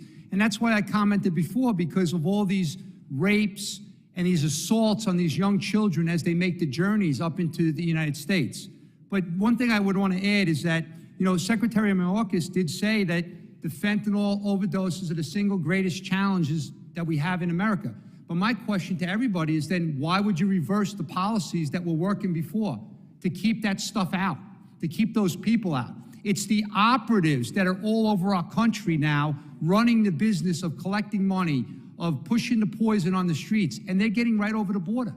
They have total control. If you think the problem's so insignificant that it embarrasses you to consider it, Mr. Maltz, that would be your answer. I yield back. The gentleman yields. I now recognize Mr. Thanadar. Thank you, Mr. Chair, and thank you to the witnesses who are here today. 2 months ago, the DEA confirmed the interception of a massive shipment of over 20 kilograms of fentanyl during a routine traffic stop in my beloved city of Detroit. Now just think about this for a moment.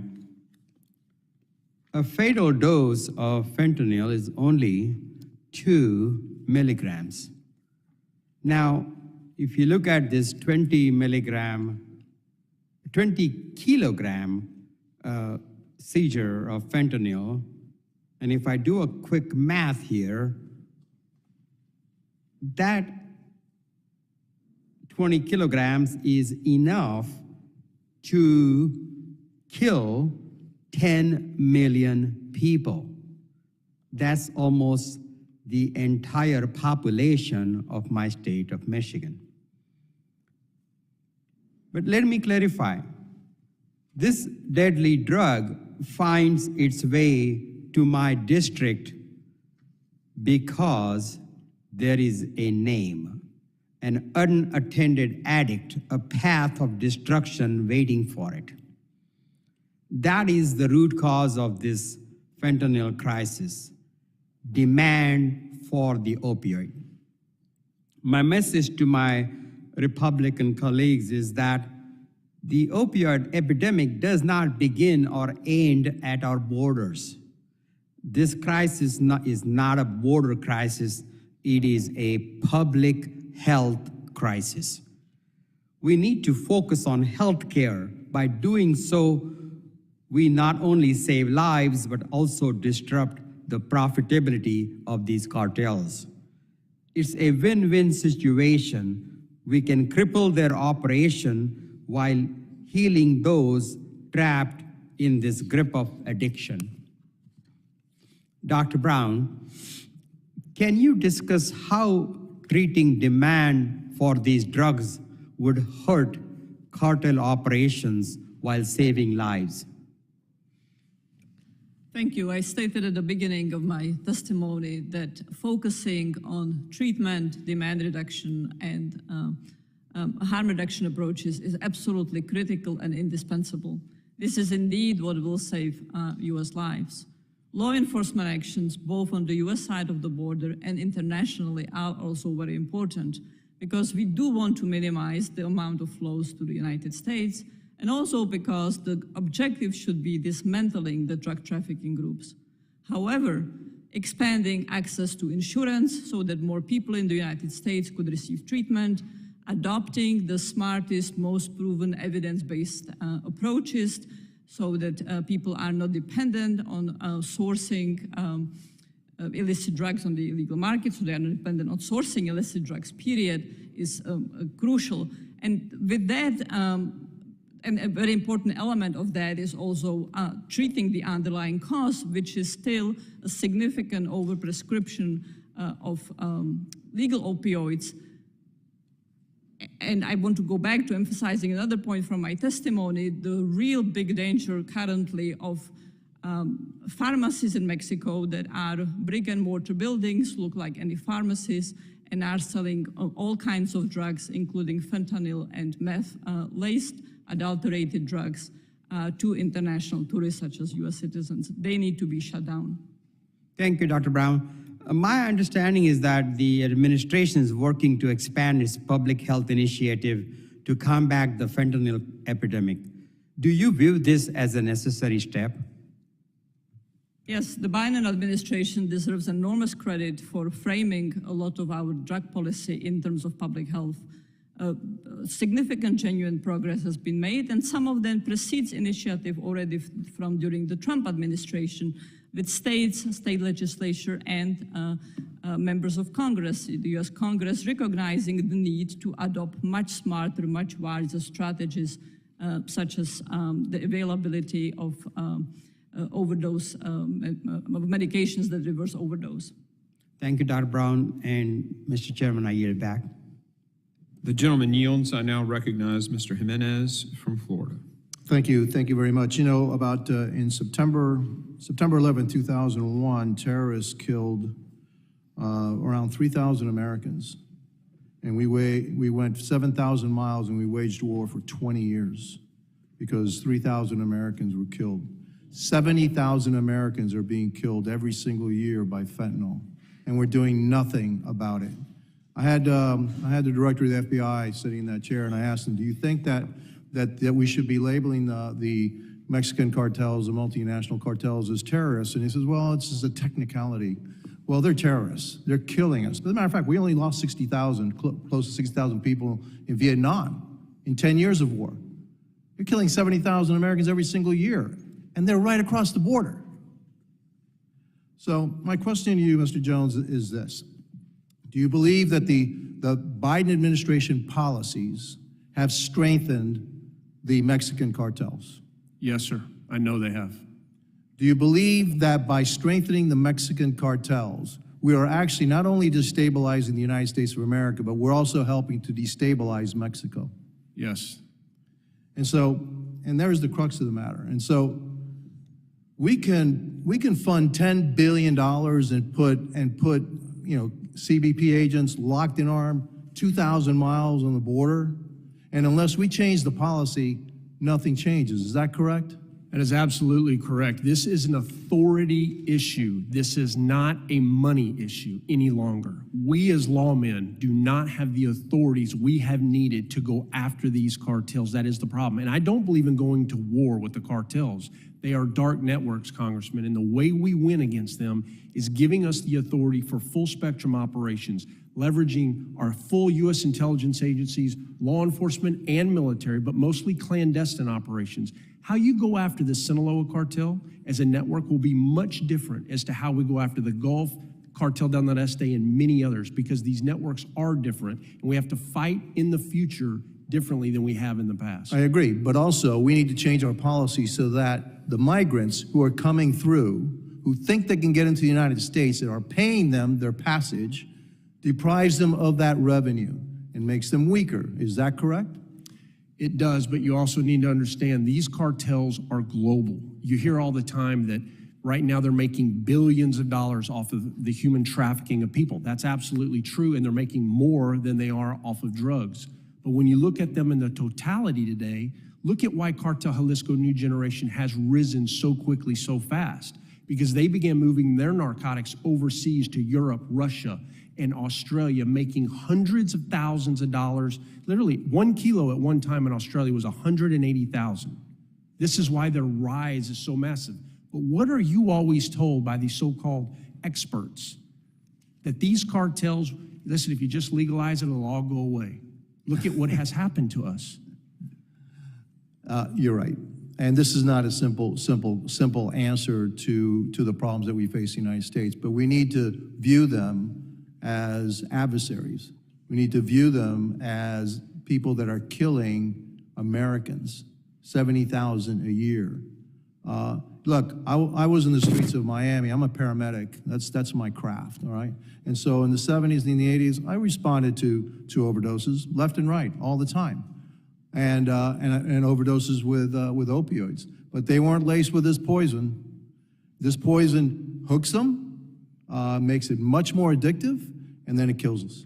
And we have to do something about it. And what the Biden administration is doing is not doing very much to protect American lives. And that's the duty of government. The duty of government is to protect the lives of American citizens. And in this respect, the Biden administration and this secretary is failing miserably.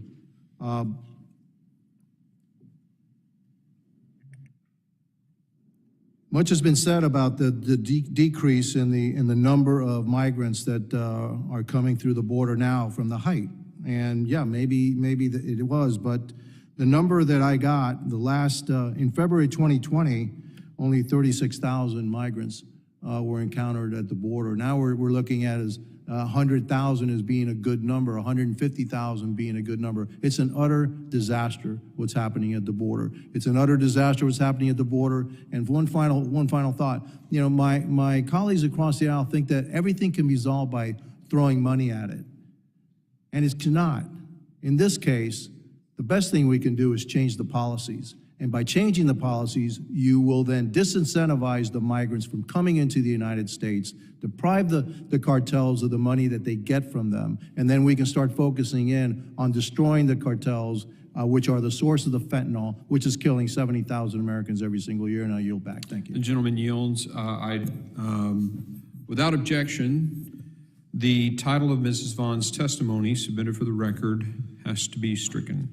The wording of that title makes an accusation against the President and the Secretary that they're accomplices to crime, and we have to strike that. So without objection, the title of that testimony is stricken, and we'll move to the next question. I now recognize Mr. Magaziner for 5 minutes. Well, thank you, Chairman. You know, the American people want us to work together in a bipartisan way to solve the nation's problems and to strengthen our security. But instead, we are here for yet another episode of impeachment theater, the latest installment in House Republicans' plans to impeach someone, anyone, from the Biden administration. And it's disappointing. And the facts don't support it. The premise of the argument, and we all know that this is where this is headed, the premise of the argument is something like this, that Secretary Mayorkas, President Biden are breaking the law because they're not attempting to stop transnational criminal activity at the border. But unfortunately for my colleagues, the facts are not on their side. Here is just a sample of the actions that the Biden administration has taken to combat transnational criminal organizations at the border. In 2021, Secretary Mayorkas launched Operation Sentinel, a collaborative interagency effort to disrupt logistical networks of criminal organizations. Also in 2021, the administration launched Joint Task Force Alpha to enhance U.S. enforcement efforts against smuggling and trafficking groups operating in Mexico and in the Northern Triangle countries. December 2021, President Biden issued Executive Order 14060, establishing the United States Council on Transnational Organized Crime. The executive order outlined a policy for the United States to combat TCOs and established a council to monitor the production and implementation of coordinated strategic plans to do just that. Last year, Congress passed and President Biden signed legislation to increase funding for border security, for better technology at points of entry, for more Border Patrol agents, And in almost every case, our Republican colleagues who were there last year voted against this legislation. This year, the Biden administration launched Operation Blue Lotus and Operation Four Horsemen, interagency surges of operations to seize narcotics, investigate crimes, and investigate dangerous individuals associated with TCOs. In just 2 months, those operations seized nearly 10,000 pounds of fentanyl and more than 10,000 pounds of other narcotics like cocaine and methamphetamines. In the last week alone, Operation Blue Lotus arrested 284 people on fentanyl charges. I can keep going. Secretary Mayorkas launched Operation Artemis to target precursor chemicals, pill presses and parts, and finished substances involved in fentanyl. Secretary of State Blinken, who some of our colleagues are also trying to impeach, organized a ministerial meeting with more than 80 countries to launch a global coalition to address synthetic drug threats, a worldwide effort led by the United States to disrupt fentanyl supply chains. In April, the Biden administration's Justice Department announced charges against 28 Sinaloa cartel leaders. And of course, most importantly, since the expiration of Donald Trump's Title 42 policy, illegal border crossings are down more than 50%. That is on President Biden's watch. So listen, we can all have our own opinions about whether the administration is doing a good job or not. Everybody is entitled to those opinions. But if your core argument is that the Biden administration is breaking the law by not trying to disrupt TCOs, the facts don't support it. And we're going to keep having this debate apparently for months to come, but that is the central point. And here's what it all boils down to. Even though the president and his administration have taken numerous actions to address the challenges at the border, detaining criminals, seizing drugs, some of our colleagues are just hell-bent on impeaching a cabinet secretary for the first time in 150 years. And for some, this has been the plan all along. House Republicans first introduced articles of impeachment against Secretary Mayorkas 2 years ago, when the guy had only been in office for a couple months. They have been gushing to their donors about impeachment behind closed doors before they even took control of the House and before any of these investigations even began, even though there's no legal basis. So, look, the American people want us to work together to secure the border on a bipartisan basis. There are things that we could be doing. We should invest in technology and personnel. We should strengthen our relationships with allies in the region who are key partners in this fight. We can reform the immigration system to make it more orderly. We can finally do something about the flow of illegal guns across the border from the United States to Mexico, which is a part of this problem that our colleagues don't ever want to talk about. But in order for us to move forward in a productive way, impeachment theater has to stop so that we can get to work for the American people. And I yield back. The gentleman yields. I now recognize Ms. Lee from Florida for 5 minutes. Thank you, Mr. Chairman. Ms. Vaughn, I'd like to return to your testimony. You touched on a subject that I think is a very important aspect of what we're here to discuss today, and that is human trafficking and how these policies are affecting women and girls and children who are being trafficked. Specifically, you used the phrase in your opening that these kids go into the HHS assembly line with few questions being asked, and I'd like to focus a bit there. It is correct, is it not, that when that happens, we've seen numerous incidents of children who are actually put into placements in homes that prove to be unsafe? Absolutely, yes. There are a number of instances where, for example, girls have been placed with older men in what is clearly an exploitative situation.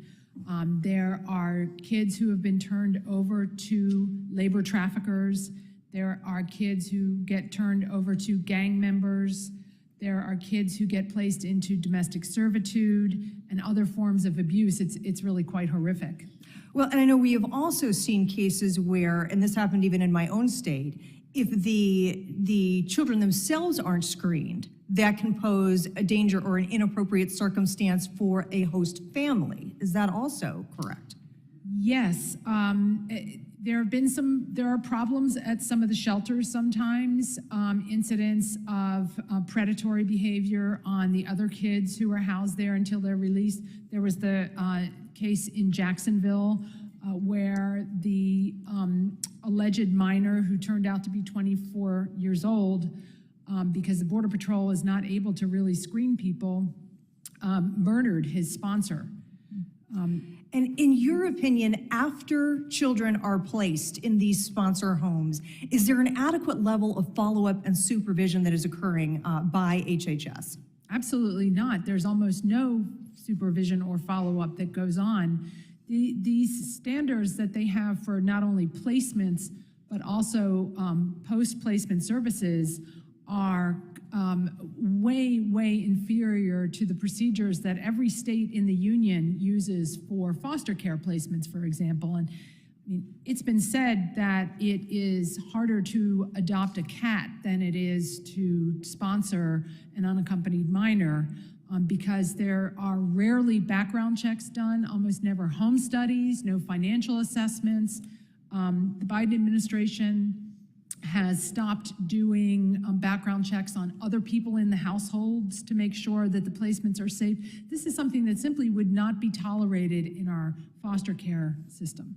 And you also mentioned that roughly a quarter of the trafficking victims were children. Would you tell us a little bit more about that and the patterns that you see that are affecting young people and children that are coming to this country? Well, what happens is the smugglers often either convince the parents of these kids that they're going to have a better life in the United States, so pay us a down payment on the smuggling fee now, and the child will make enough money or be able to go to school, or some other tale to get the parents to release the kid, who, when they get to the United States, are often released to a sponsor who turns out to be a trafficker, or are put in directly into trafficking situations. Sometimes it's forced labor trafficking, sometimes it's commercial sex, sometimes it's domestic servitude, but the child is isolated from their family members in the complete control of the people who have custody of them. There's no monitoring of the situation by the federal government that put them in this situation. There is very little opportunity for seeing what's going on in some of these workplaces to rescue the kids.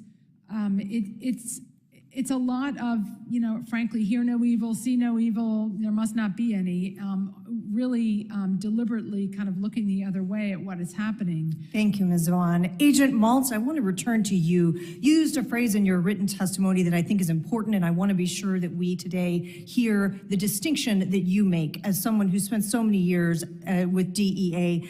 The distinction is between drug traffickers, which is something that we've seen obviously for many decades coming across our southern border, but you use the phrase narco-terrorist. Would you please explain to us the distinction between a drug trafficker and a narco-terrorist? Well, a drug trafficker is in the business to make money only. And the cartels, when I first started to work, we known them as drug traffickers, right? But they've evolved from drug traffickers to transnational criminals, but now they're narco-terrorists. Just look at the death and destruction and what they're doing in that country. I mean, when I was the head of the Special Operations Division, I kept on my phone the greatest hits of the violence in Mexico, with the the decapitations, the chopping off limbs, throwing people in acid. They used to have a guy called the stew maker. He would drop 300 people in acid pits so they were never found. That's why in Mexico today, there's so many disappearances. They don't want to put that out because it's going to deter any, tourism in Mexico. But these cartels, I mean, Jason can tell you, he reports on it every week, every 2 weeks. They got tanks, they got rockets, they got drones that drop explosives. That's another thing that makes me concerned as a citizen, because as our brave men and women are on the border, what happens if one day they drop the explosives on our own people, right? So these guys have evolved to the point where, I mean, they're a multi-billion-dollar enterprise. They have plenty of money. They have no rules. They have no bureaucracy. So I'm very concerned about their evolution and the lack of the way we deal with them. Thank you, Agent Maltz. I'm out of time. Mr. Chairman, I yield back. The gentlewoman yields. I now recognize Mr. Ivey. Thank you, Mr. Chairman. I appreciate it. Got a lot of ground to cover. I do want to start off with agreeing with Mr. Magaziner with respect to the impeachment issues. we've got sort of two tracks of things going on here. One is there's an impeachment track that's pretty obvious that, the dereliction of duty language dovetails exactly with Ms. Green's HRES 598, which is an article that has articles to impeach President Biden.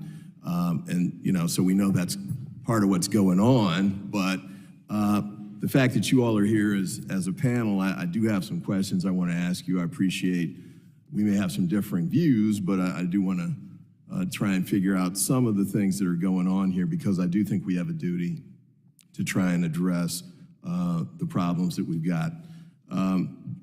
Ms. Vaughn, you mentioned Prince George's County, and I was the state's attorney there, the local prosecutor, and one of the groups that we prosecuted was MS-13 repeatedly. In fact, we did a joint prosecution with the U.S. attorney at the time, who later ended up being President Trump's deputy attorney general. A lot of the stuff that they were doing looks a lot like some of the things we're talking about now. The human trafficking piece, the prostitution up and down the coast, the enforcers, the money, and all of that.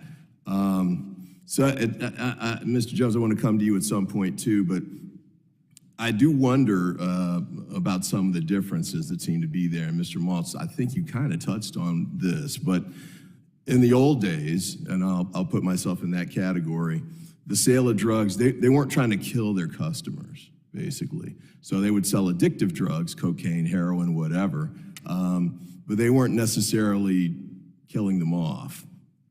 Fentanyl seems fundamentally different to me in the sense that, yes, it's extremely addictive, more addictive than those, but it's also, the fatality rates are incredibly high. So one of the things I'd like to try and figure out if we get a chance to move to a hearing on that front would be why that change in the business model has taken place. Mr. Jones, I want to I might have to ask you all to send in a written response or something, just because I'm almost halfway through my time.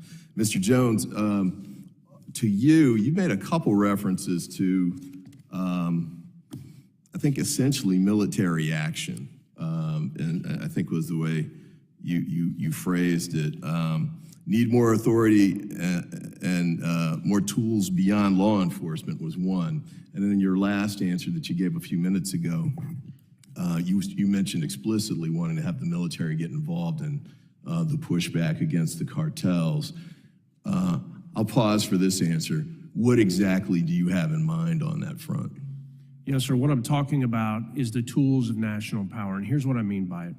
Our system, by design, as you know, as a former prosecutor, moves very slow. It's exactly how we want it under our Fourth Amendment. Let me ask you to cut to the chase, because I'm down to a minute and a half. What exactly, because military involvement's a very big step. If we operate beyond the investigative model, what it allows us to do is go after their assets and their money real time versus working 2-year cases. It allows us to limit them mobility globally around the world, just to Mexico, because now you can't get on aircraft, you can't get on boats. And third, it allows us to remove them who are here on visas, because most of you would be stunned. They have the money for visas. So it puts speed in the system and gives us tools. Now we go after the network, and that's how we win. Let me reclaim my time. I don't know that you need the military to do any of those three things. I think the Department of Justice does that currently, but we can maybe discuss that at another time. I also had a question too, Mr. Maltz. You mentioned working with China and I think Mexico. Here at a previous hearing, I can't remember if it was Mr. Higgins or Mr. Bishop, but we had someone at I want to say it was the White House, that also said the importance of getting involved with China, especially in blocking the amounts of precursors that are coming out of China and going to Mexico. Because when the relationship between the United States and China broke off a few years ago, China didn't, they stopped enforcing the exportation of precursors that led to the really explosion of the availability of that in Mexico. And that witness's thought was that part of the answer was going to be that we needed to work with China to address that. With respect to Mexico, I'm running out of time, but Mr. Jones, you mentioned another issue too, which was money. You're the first witness I've heard in one of these hearings to say more money isn't the issue. We've had CPB and those guys come up and talk about we need more agents, we need more drones, we need everything, really, because they're outgunned in a variety of ways. So I guess we'll have to get that from you later on. I'd ask for unanimous consent to offer a couple of articles. How to stop the Mexican cartel, stop supplying them with guns, which I think was a point you made, Mr. Jones. On Biden's border policy, critics both left and right are wrong. Southern border eerily quiet after policy shift on asylum seekers. Without objection, so ordered. Thank you, Mr. The Chairman. gentleman yields. I now recognize Mr. Garbarino from New York. Thank you, Mr. Chairman. Thanks to the witnesses for being here today. Mr. Jones, in its own 2021 Border Security Metrics report, DHS documented an increase in alternative forms of payment in exchange for passage, including migrants being required to participate in smuggling controlled substances or other illicit items across the border, or to work off debts upon arrival in the United States, as well as reports of harsh negotiations concerning payment plans with family members. Can you talk about the rising prevalence of debt bondage and how the cartels are using those they smuggle and traffic into the country to do the work on their behalf? Absolutely. The Gulf Cartel specifically has a saying, and that is that people are the gift that keep giving, because they can make them move the commodity, just as you just acknowledged. But we have seen that on the border where they're now making migrants carry narcotics. We have seen where they then exploit them. We've seen where other migrants are now being used to transport migrants themselves, because you can truly make this commodity do what you want it to do. And what these really represent, that's the most important here to understand, is this is a process. Because just as Border Patrol was being absolutely overwhelmed with these people, so were the cartels. And the Gulf had to come up with a process that worked, and you're seeing it in my hand. There's a number on each of these, and you've got some you can look here and you'll see. That number goes into a database. And if you, at the time that we broke this story, if you were a Mexican citizen, it was $2,500 just across the river in South Texas. If you were Central American, it was $3,000. If you were Chinese, $5,000. And if you were Russian or Middle Eastern, $9,000. I've never seen money like that ever. It was always $100, if that, and they didn't care where you went. Now think of this. Now these people are moved throughout our nation, but yet they are indebted to these people for years, if not decades to come, in a foreign country. This is where we really are now. You talked about how you've seen this before, but lower numbers. With these higher numbers and the amount of people, is this relatively a new phenomenon under Secretary Mayorkas? It is. Now, the smuggling of people has always been there, but the adjustment from smuggling into the trafficking through debt bondage, because due to the sheer numbers, they thought to themselves, my God, we can make so much money and we can do it for the long run. This is the game changer. When you think of human trafficking, most people think of commercial sex. That's one piece of it. Don't forget you have forced labor, and this is your final form, debt bondage, and now it's nationwide. Mr. Jones, I want to continue with the profits on fentanyl and human trafficking. In 2021, July of 2021, you said, I can without any doubt tell you that the profits they're making today are like nothing we've seen prior. This is a major revenue stream. How have those profits increased since Secretary Mayorkas took office? And how much do you think the cartels are making annually on human trafficking and smuggling alone?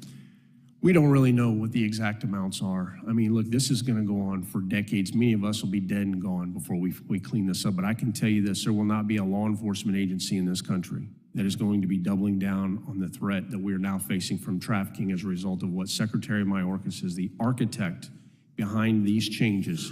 When he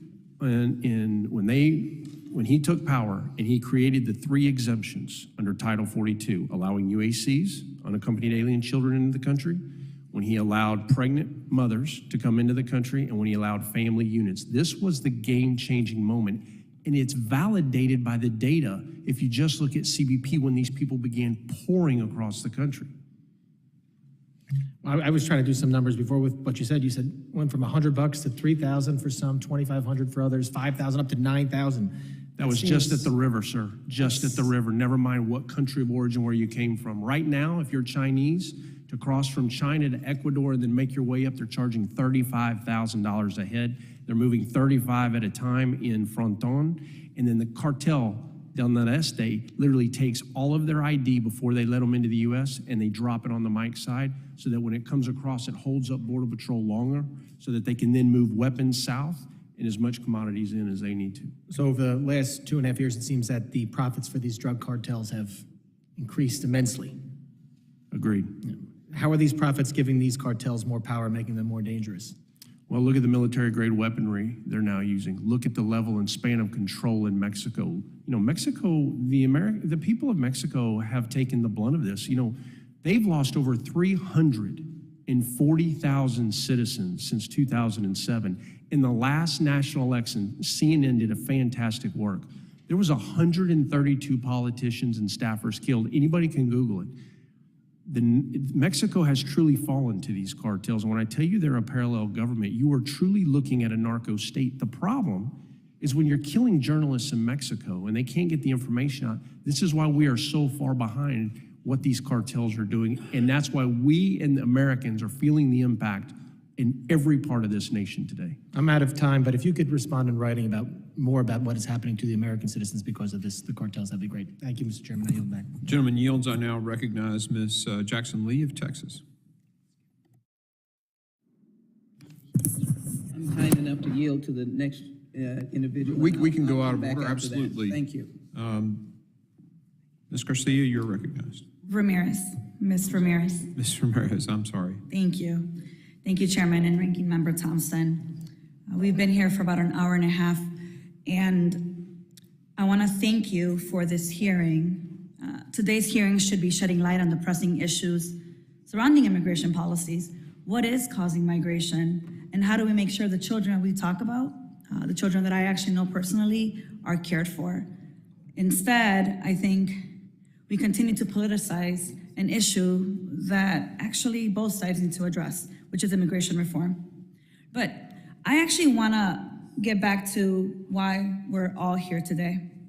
The American people expect us to do our job and to solve the problems.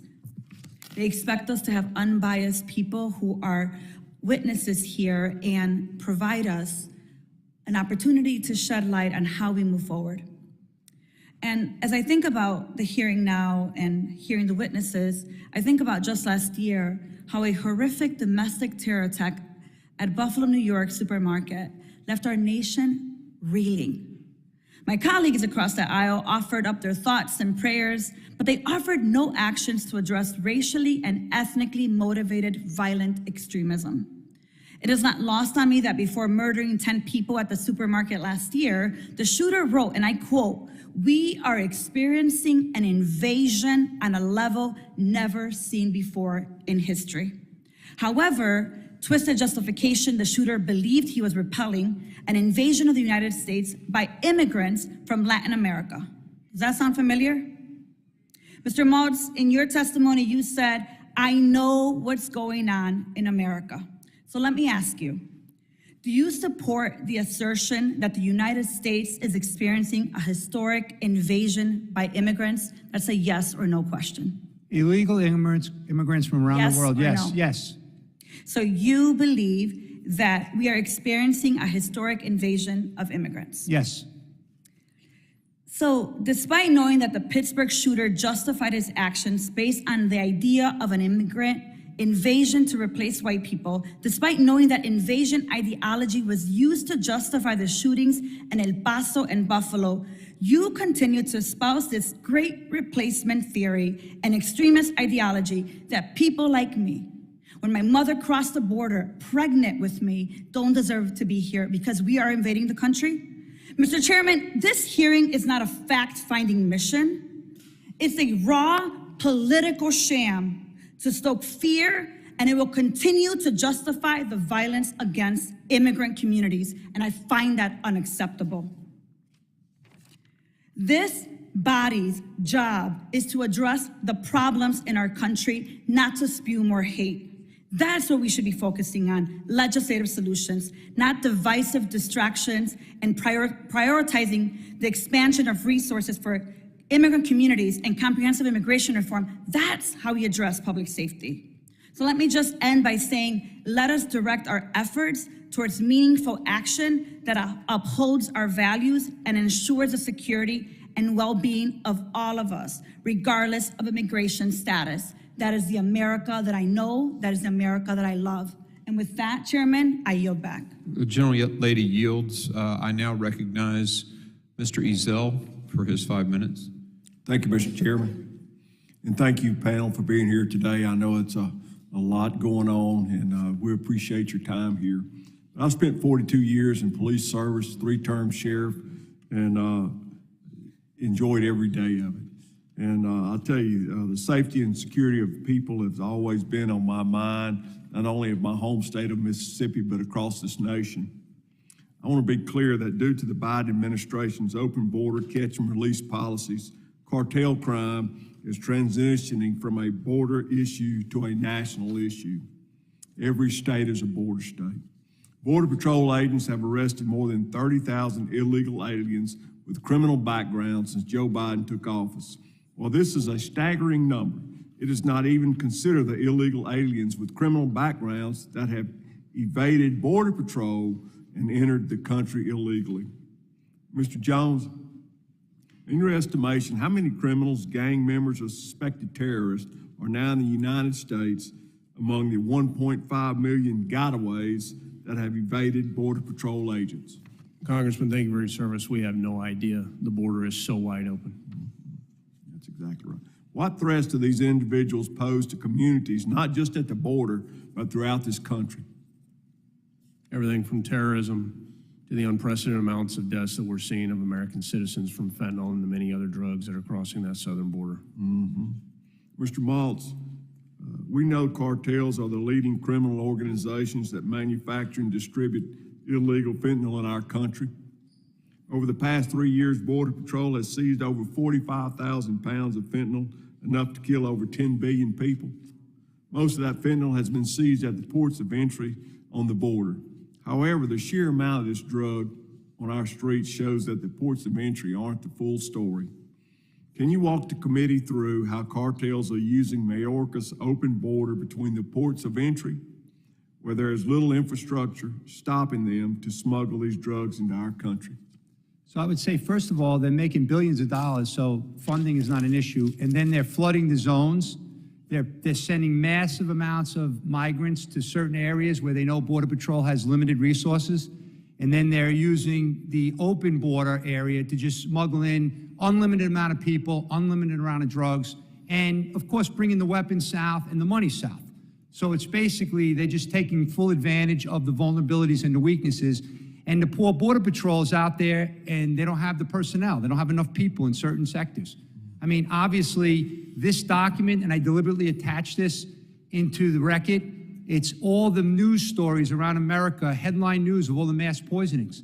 So that's the ultimate impact when the cartels have such control at the border to send their people into America to set up operations and move this poison all over the place. Do you believe a border wall would deter the flow of fentanyl in this country? Yes, because the border wall would then force everybody to go into the POEs, where we could put the best and brightest and resources and technology and scanning and canines and do much more thorough searching. We wouldn't have to worry about our manpower running around the open border trying to chase people down, sometimes 1 and 2 guys. It's very, very, dangerous to be out there when you don't have the manpower. So I would prefer to focus everybody into the POEs. That's not going to solve the problem, but it's going to help, and that's what we're looking to do. Very good. From what we've heard today, it's completely irresponsible that President Biden, from his first day in office, he signed an executive order pausing border wall construction. The 70,000 fentanyl deaths in America are directly attributed to this open border policy. Mr. Chairman, I will not stop working with you to protect our nation's families, and with that, sir, I yield back. The gentleman yields. I now recognize Ms. Jackson Lee from Texas for 5 minutes. I've been in this committee and I've watched Chairman Green and Chairman Thompson work very well together on a number of issues. In fact, they have shown themselves to be respectful of each other. For that, I say thank you.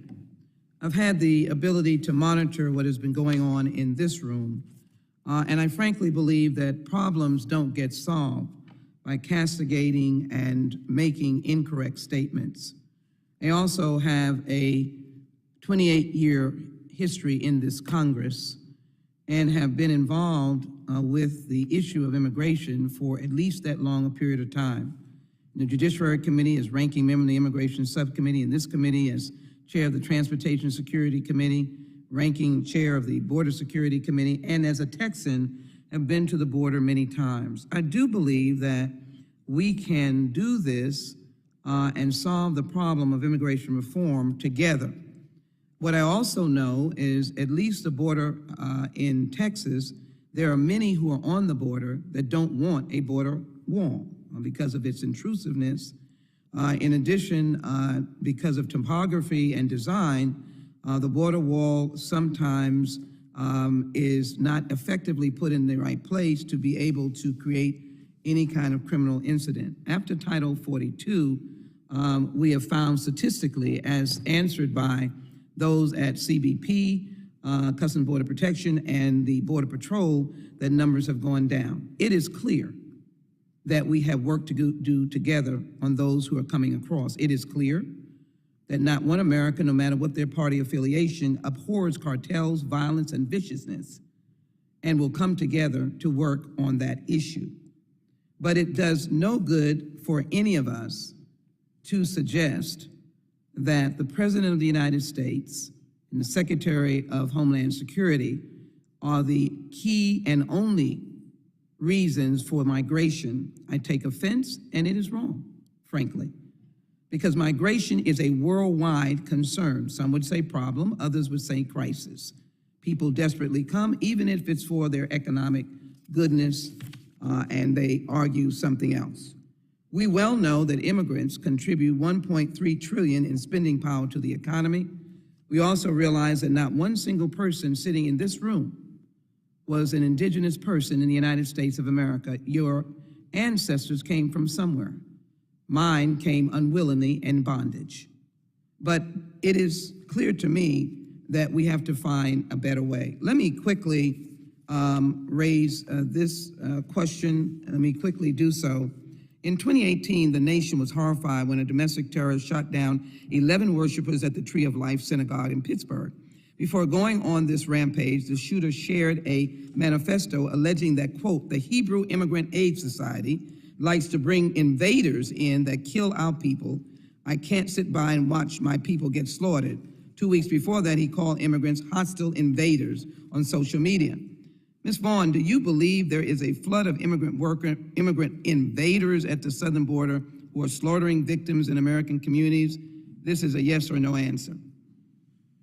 No, they're taking advantage of the opportunities that are offered by the current policies. So you've answered no. So let me just say this. In your testimony on page 8 of your written testimony, you say there is a flood of people to the border brought on by the Biden and Mayorkas policies, and that these careless policies have created scores of new victims in American communities, all of which were preventable crimes. Ms. Vaughn, the issue of your partisan extremism goes beyond your testimony today.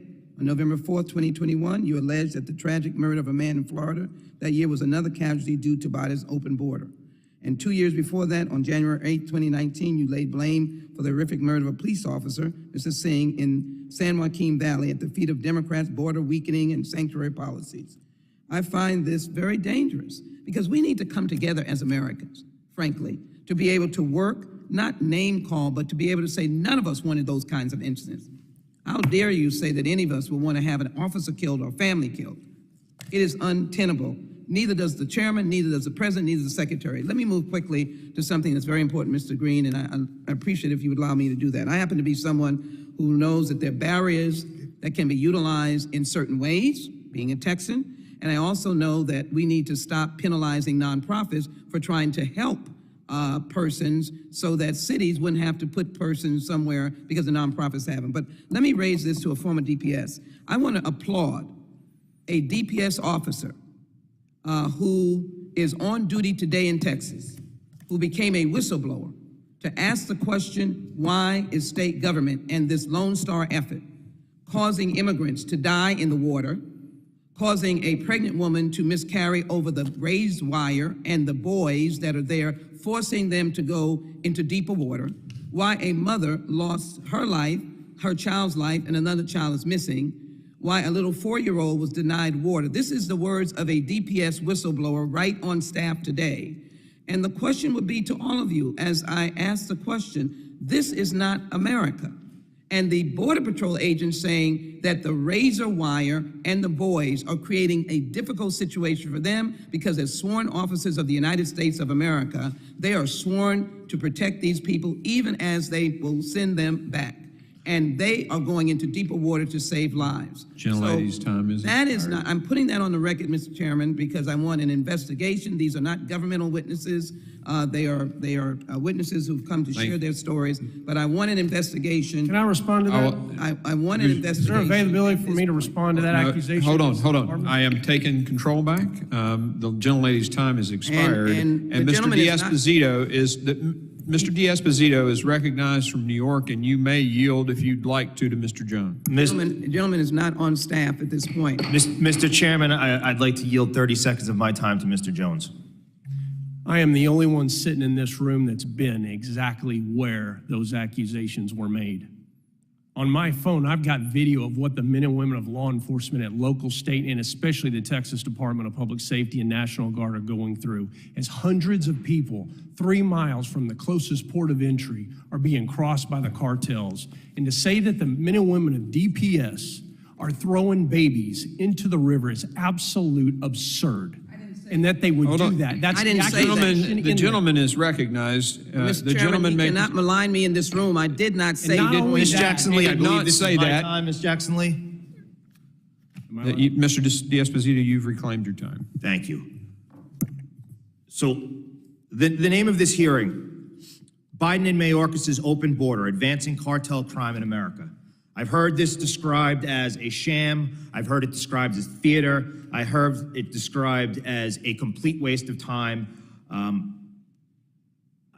It's beyond explanation. People are dying and crimes are being committed. How is that a sham? How is that theater? How is any of that a waste of time?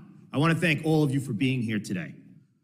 Mr. Jones, Mr. Maltz, I want to thank you for your service in law enforcement. I too spent a career in law enforcement and retired from the NYPD as a detective.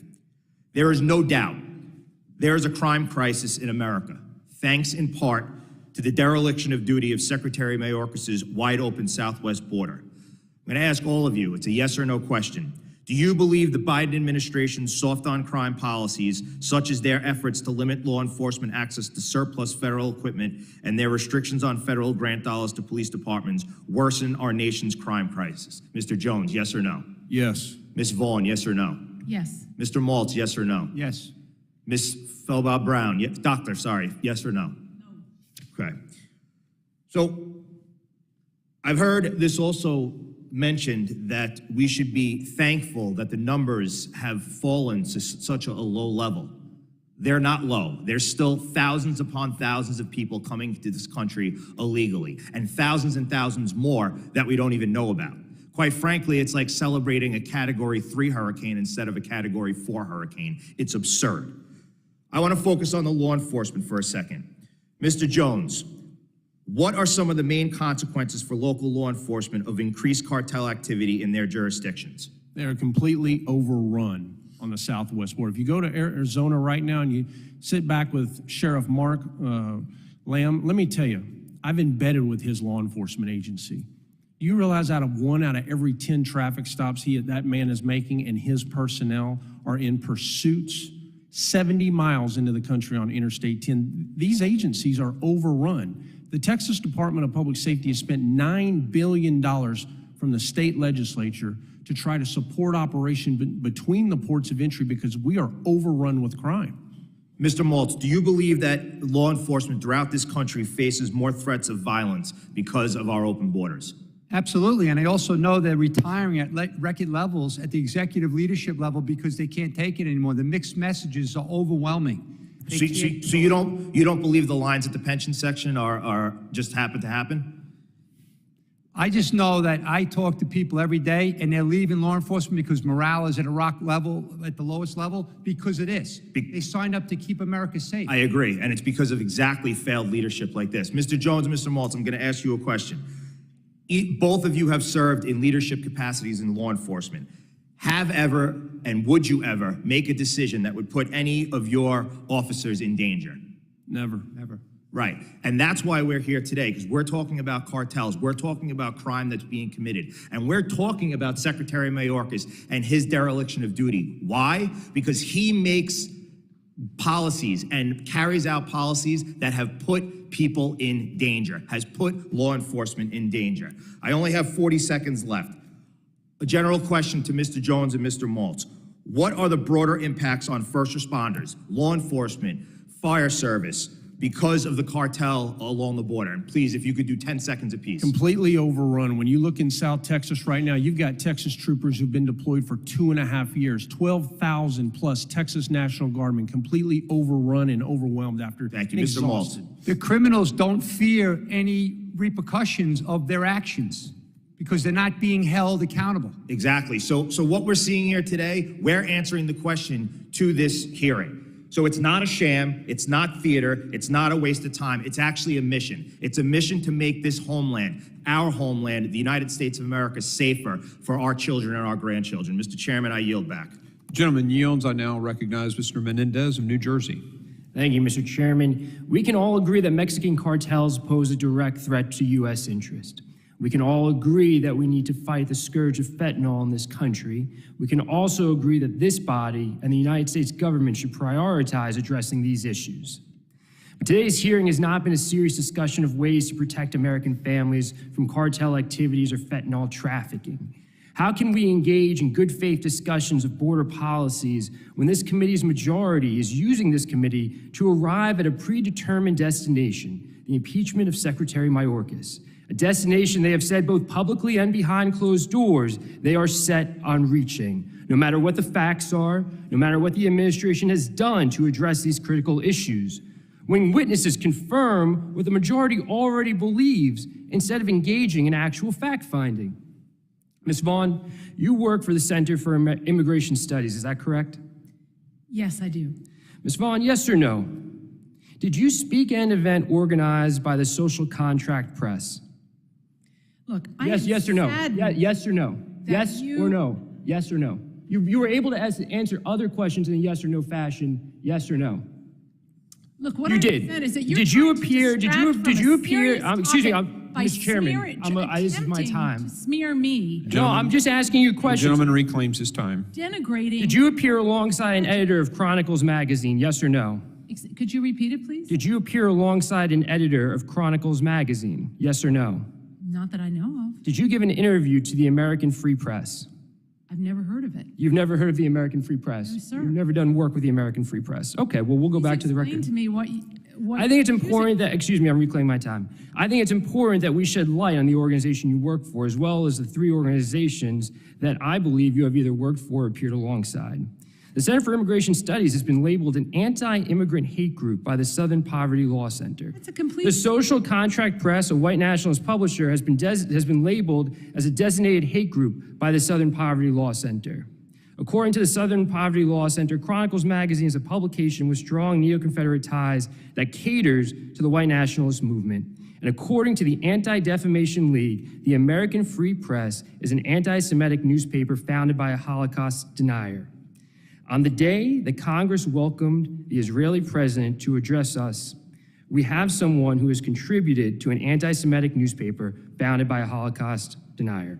A witness who makes 9 assertions in her written testimony about the administration's policies, assertions the majority will likely rely on to further their cause for the impeachment of Secretary Mayorkas. Yet only 2 citations were provided for those 9 assertions, both of which were provided by the Center for Immigration Studies, where you work, again, an organization that's been labeled an anti-immigrant hate group. I also think it's important that we discuss some of these issues through the lens of our values. Members of the majority, along with some of our witnesses, have mentioned their concern for the safety of migrants. Ms. Vaughn, you contend that the administration's policies expose migrants to abuse by the cartels. I'm glad that you recognize that the long and difficult journey that migrants face is an issue of concern. Immigrants travel to the United States by any means they can in search of a better life for their family, including on foot for hundreds, if not thousands of miles, enduring exposure to injury and illness along the way. That's why it's unconscionable to me that you also go out of your way to praise what Governor Abbott of Texas has done. You say in your testimony that, quote, to the extent there is any improvement at all, it is most likely due to efforts by the state of Texas to physically block the entry points, such as by patrolling the Rio Grande River, installing razor wire and buoys. I'm sure that many of us saw the reports this week about how Texas is telling their medics in the Department of Public Safety to treat migrants inhumanely. There's been a soaring heat wave in the Southwest, yet medics have reportedly been told not to give out water. Governor Abbott has made crossing the Rio Grande River a more dangerous and even deadly proposition by adding the buoys and razor wire mentioned that you alluded to in your testimony, including in areas of the river with high water and low visibility. This report included a story of a 19-year-old woman trapped in the wire who was having a miscarriage. 5 immigrants have drowned in 1 week period in the area near where this wire was installed. Where is the humanity for these people? Where is your outrage when you hear these stories? What are you doing to change the outcome for the people trying to get to this country, our country, to live their American dream for the betterment of their families? Where is your outrage when they have to encounter these conditions trying to get here to seek asylum? I yield back. The gentleman yields. I recognize Mr. Burkeen of Oklahoma. Mr. Chairman, at the onset of my time, I'd like to yield 30 seconds to Ms. Vaughn. Ms. Vaughn, you're recognized. I am outraged because I cannot imagine a more inhumane policy than one that entices vulnerable migrants to turn over their life savings, their families, their kids to criminal smuggling organizations because they believe that they will be allowed to stay in this country and end up in debt bondage and other horrific situations. And frankly, I'm saddened that members feel the need to distract from this horrific treatment of people by impugning my motives, insulting me, smearing, repeating lies about me to distract from a horrible problem. I sat and testified at a witness at a hearing about a year ago that Ms. Jackson Lee held, in which she brought in 3 survivors of human trafficking. It was a very well done hearing. We heard their stories. They were brave. This is a real issue, a real atrocity that is occurring at our border. And to act like this is some kind of political stunt is a shame. Mr. Chairman, if I may, want to give you some time, if I may reclaim my time. Gentleman reclaims. Look, let's just talk about the difference of where we've come in 2 years. Historic lows in 45 years of illegal immigration. Historic lows by the person at the helm who enacts laws in response to we the people. Historic lows of illegal immigration. Now we have the most illegal immigration in our country's history. Decisions matter. A lack of leadership on this front matters. People are losing their lives. Children are being sold into the sex traffic slave trade because of decisions that are being made. In 2022, human trafficking arrests have increased 50%. 72% of trafficking victims are immigrants. Mr. Jones, a minute ago, you talked about some things that we have to be concerned about. The new mob, the cartel, coming into the United States, the new mob. I want you to recite the fact that you said a minute ago. How many politicians were killed in Mexico? In the last national election, if you'll look up, CNN did some great reporting on this, 132, including their staff. Mr. Jones, are they coming to a state near you? Are the cartels richer and more powerful because of this administration, President Biden's decision and Secretary Mayorkas' decision? Are they more powerful and richer today? This is a whole new scheme that has resulted in them getting richer right here in debt bondage. Are they more powerful in America because of the decisions at the executive helm? Yes, sir. In America. Debt bondage. We keep hearing about debt bondage. $35,000 if you're coming from China, the cartel is charging you to come into this country. And do we not think that they're going to employ not only the tactics of the employment, but what about prostitution to repay that debt? In every form that you can think of, they're going to require these people. And then when they've paid it, they're going to say they did something wrong and now they owe another 5, 10, 15,000 because that's what they can do. You see, they know where their families are in their country of origin, and they know where they're going here in our country. And it's all right here in the numbers in their database. Mr. Chairman, I'm concerned about the Biden administration, as I know many of us on this committee are, their policies, these unaccompanied alien children. And it's run by the Department of Health and Human Services. And so some of you have some great insight on that, fraudulent use of that UAC program, children that are being trafficked, they're being abused, they're being sold into the sex trade. I want to ask Ms. Vaughn, what do you know about children that have been involved in the sex trade because of the UAC program implementation? Well, in many cases, their lives are ruined. In some cases, it happens because they get preyed on when, for example, they're in shelters in places like San Antonio or New York or Chicago that are overrun. They're there by themselves. Is this administration making sure that those children who may be forced to say they're related, is this administration making sure that they verify that they're those children? Absolutely. And what changed over the prior policy is not making sure that they're the children? Well, previously, the policy was that no child would be released without a certain level of vetting of the sponsor. Does that include DNA tests to make sure if that child's being forced? Okay, well, DNA testing was done at the border because there was a problem. Has that been changed under this administration? Yes, it has. They eliminated. So are we complicit? Is this administration potentially complicit in children who are being forced to claim they're related, being sold into a sex trade, and we could have caught them at the border if we'd have done DNA analysis? And this administration is undermining that process? Cartels and smugglers are thrilled that the DNA testing policy has been abandoned because it makes it very easy for them now to rent, kidnap, and use children to assist other inadmissible illegal aliens in crossing into the United States. Gentleman's time has expired. I now recognize Ms. Titus for her 5 minutes. Introduce into the record, please, just very briefly. Ask Ms. Titus to introduce that for you, Ms. Jackson Lee. Ms. Titus has been recognized.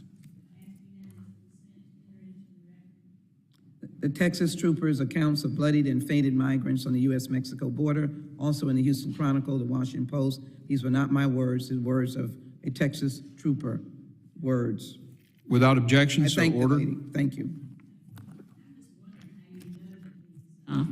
Cartel members are thrilled. Have you done polling of these cartel members or something to figure out how thrilled they are about this? That's okay. That's a rhetorical question. You know, I just sit here one more time and listen to one more hearing trying to attack the secretary, trying to attack the president, talking about the border with inflammatory titles like the open border advancing cartel crime. Meantime, we got domestic terrorism, we got anti-Semitism, we got Asian hatred, we got cybersecurity. All of that is being ignored, and all of those things are serious problems. You know, it's so easy just to point a finger at one person and say, oh, it's his fault for being a bad manager. But if you look at the issue from a historical, sociological, and economic standpoint, you'll find that it's much more complicated than that. You can look at the complex history of Central and South America. You can look at our currently strained relationship with Mexico. You can look at the broken immigration system that we don't seem to be able to fix. You can look at the immense power of the cartels and their abuses at every level, using guns that they've mostly gotten from across the border and selling drugs to people in the U.S. because we have customers here who want that, so we have a decades-long opioid crisis. And there's no agreement on border policies. We hear from some members of the border what we need are more resources. We hear from whatever your sources are from disgruntled people at the border that it's all management's fault. Let's look at this comprehensively. And I would ask you, Doctor, you mentioned in your report that there's a difference between the way the cartels work in Mexico and when they come to the United States. And largely, that can be credited to our law enforcement doing a good job. They are not as violent. They don't infiltrate governments. They don't raid villages here.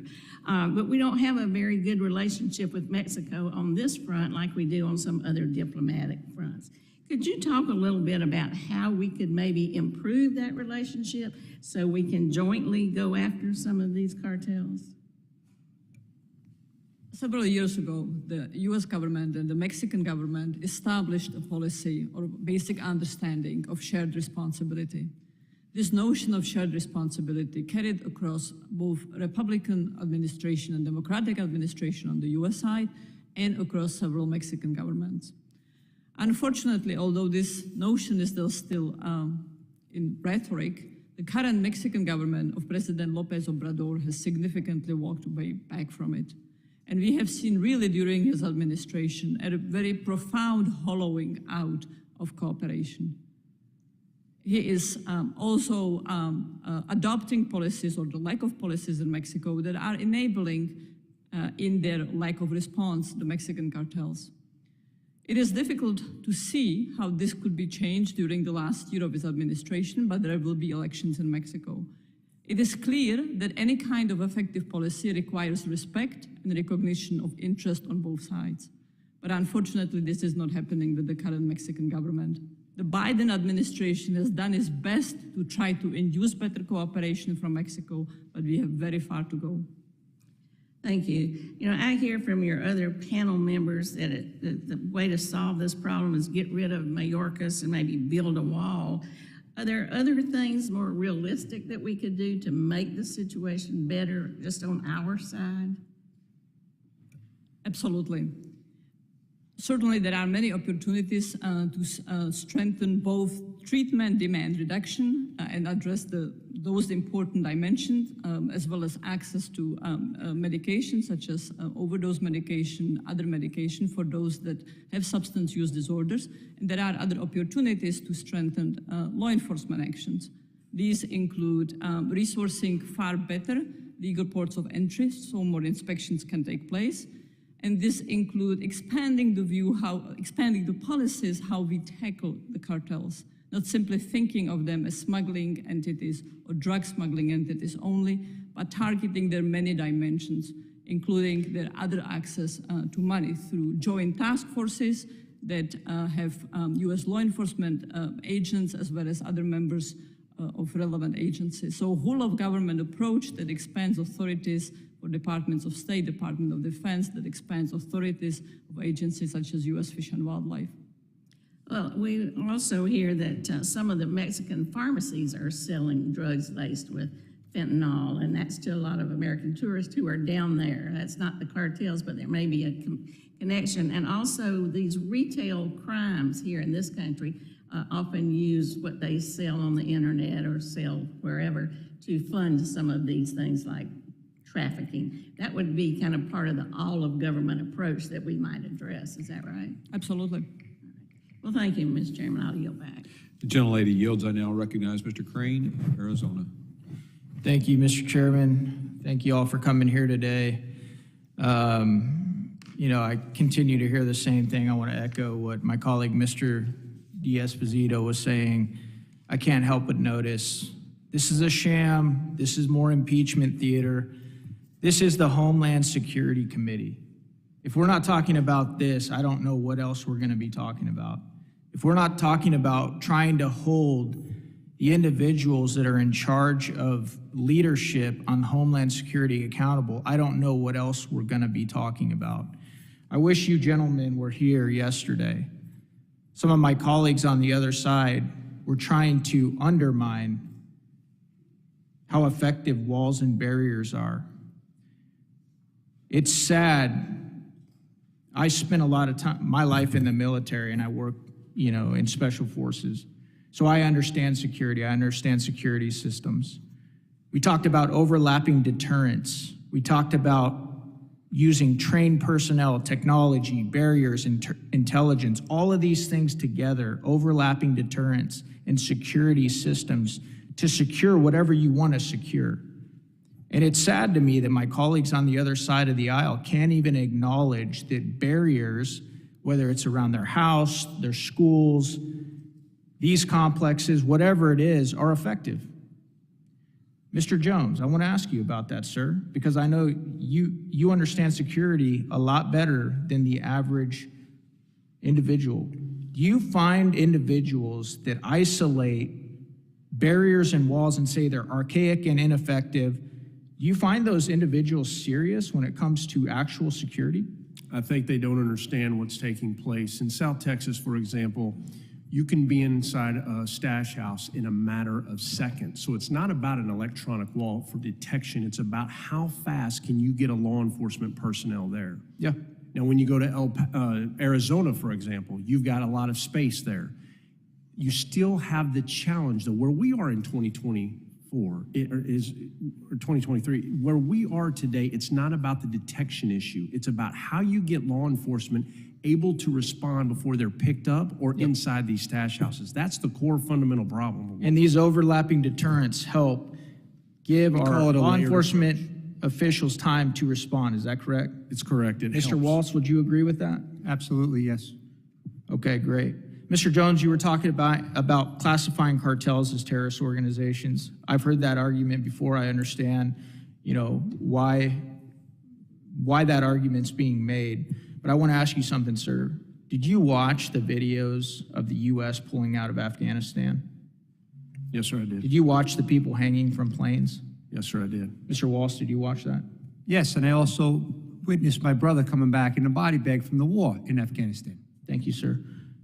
One of my biggest concerns when we start talking about that stuff, sir, is it would be the same leadership that was executing that fight against the cartels, and that concerns me. I really don't, quite honestly, I don't trust them to do that job, and that's one of the biggest issues that I have. And I also want to hear your thoughts, sir, because I know you've done this for a long time, how that would affect some of the asylum claims. Sure. First, we have to understand that the issue right now that we have with these cartels is it's about authorities. I don't look to go to war using our military in Mexico. We have proven in the past, working with the Marines, working with SAMAR, driving intelligence-led operations, but what we didn't do was network theory. We leveraged a law enforcement model, and it was too slow. And what does it do? It goes after the bosses. Just out of time, for time's sake, sir, so you're talking more about using intelligence. Absolutely. Okay. But we will You're not talking about... We will have to use overt action at times. Look, they've got surface-to-air missiles over the Sierras. You're not flying over there without getting shot down. Thank you, sir. My last question, the Federation for America Immigration Reform Fair recently calculated the cost of illegal immigration to be $150.7 billion to Americans. Do you know how much a border wall would cost to build? Anybody on the panel have any idea, roughly? The same group says about $22 billion. Mr. Jones, do you think that would be a good investment? I think right now, beyond anything regarding money being spent by this committee or any others to the protection of this country, you have to look at the totality of these cartels in providing the authorities we need. That is our real issue right now. Thank you, sir. Mr. Chairman, I ask for unanimous consent to enter this article into record. Thank you. I yield back.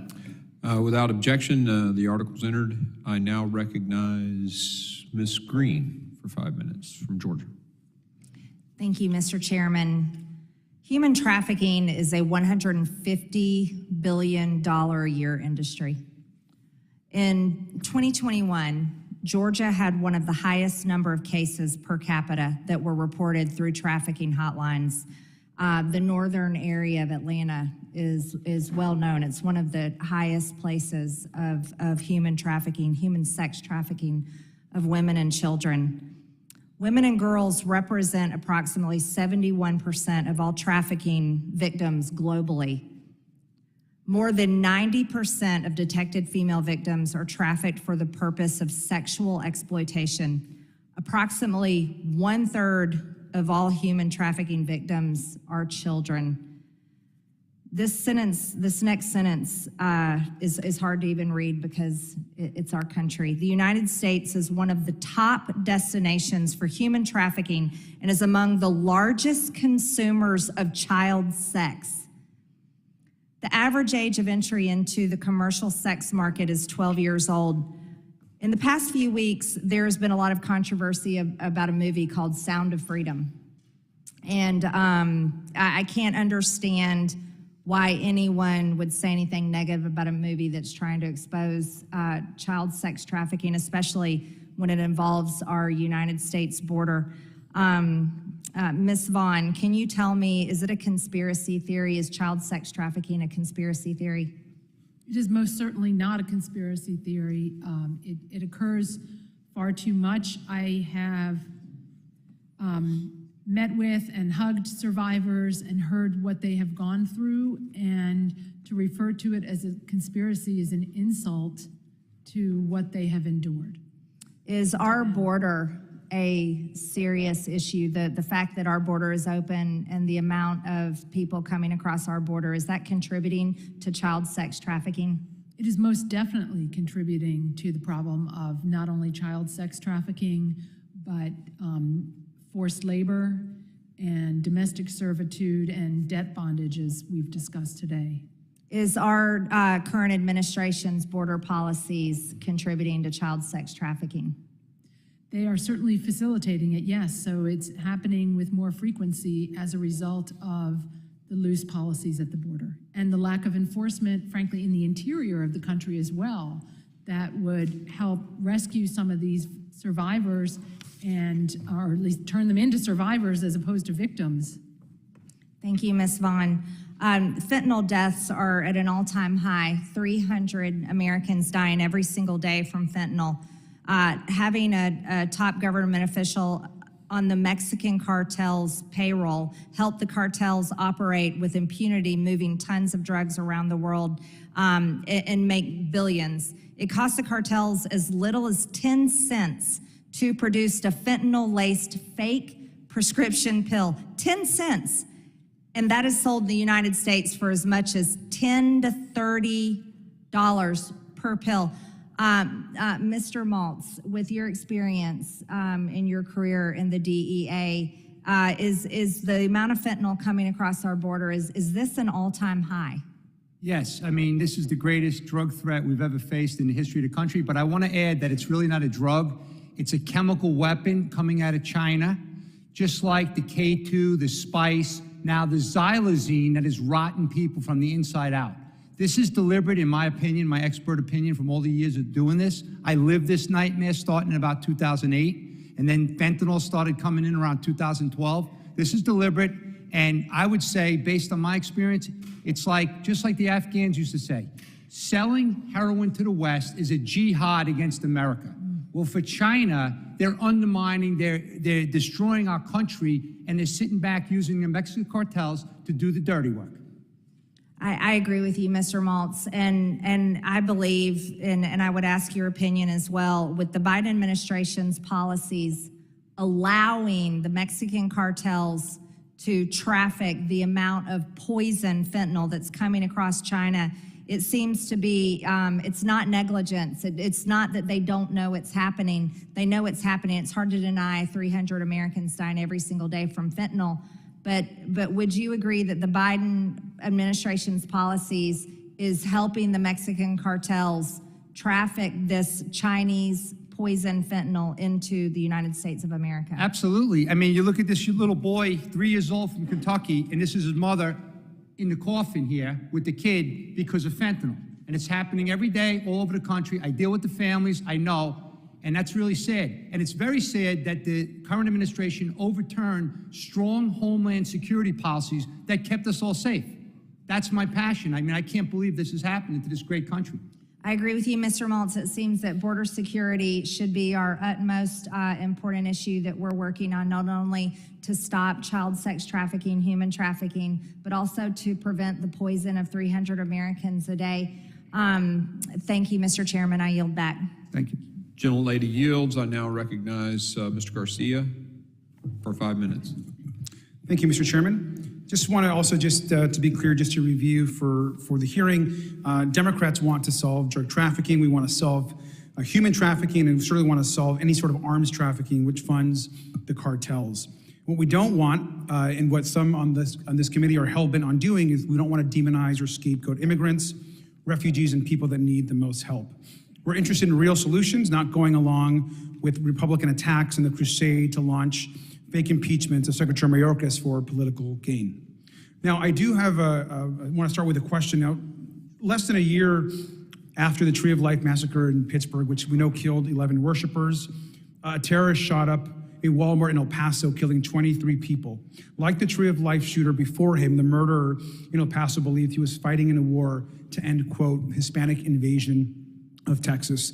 To Mr. Jones, yes or no, is there an invasion of Texas at the southern border by immigrants?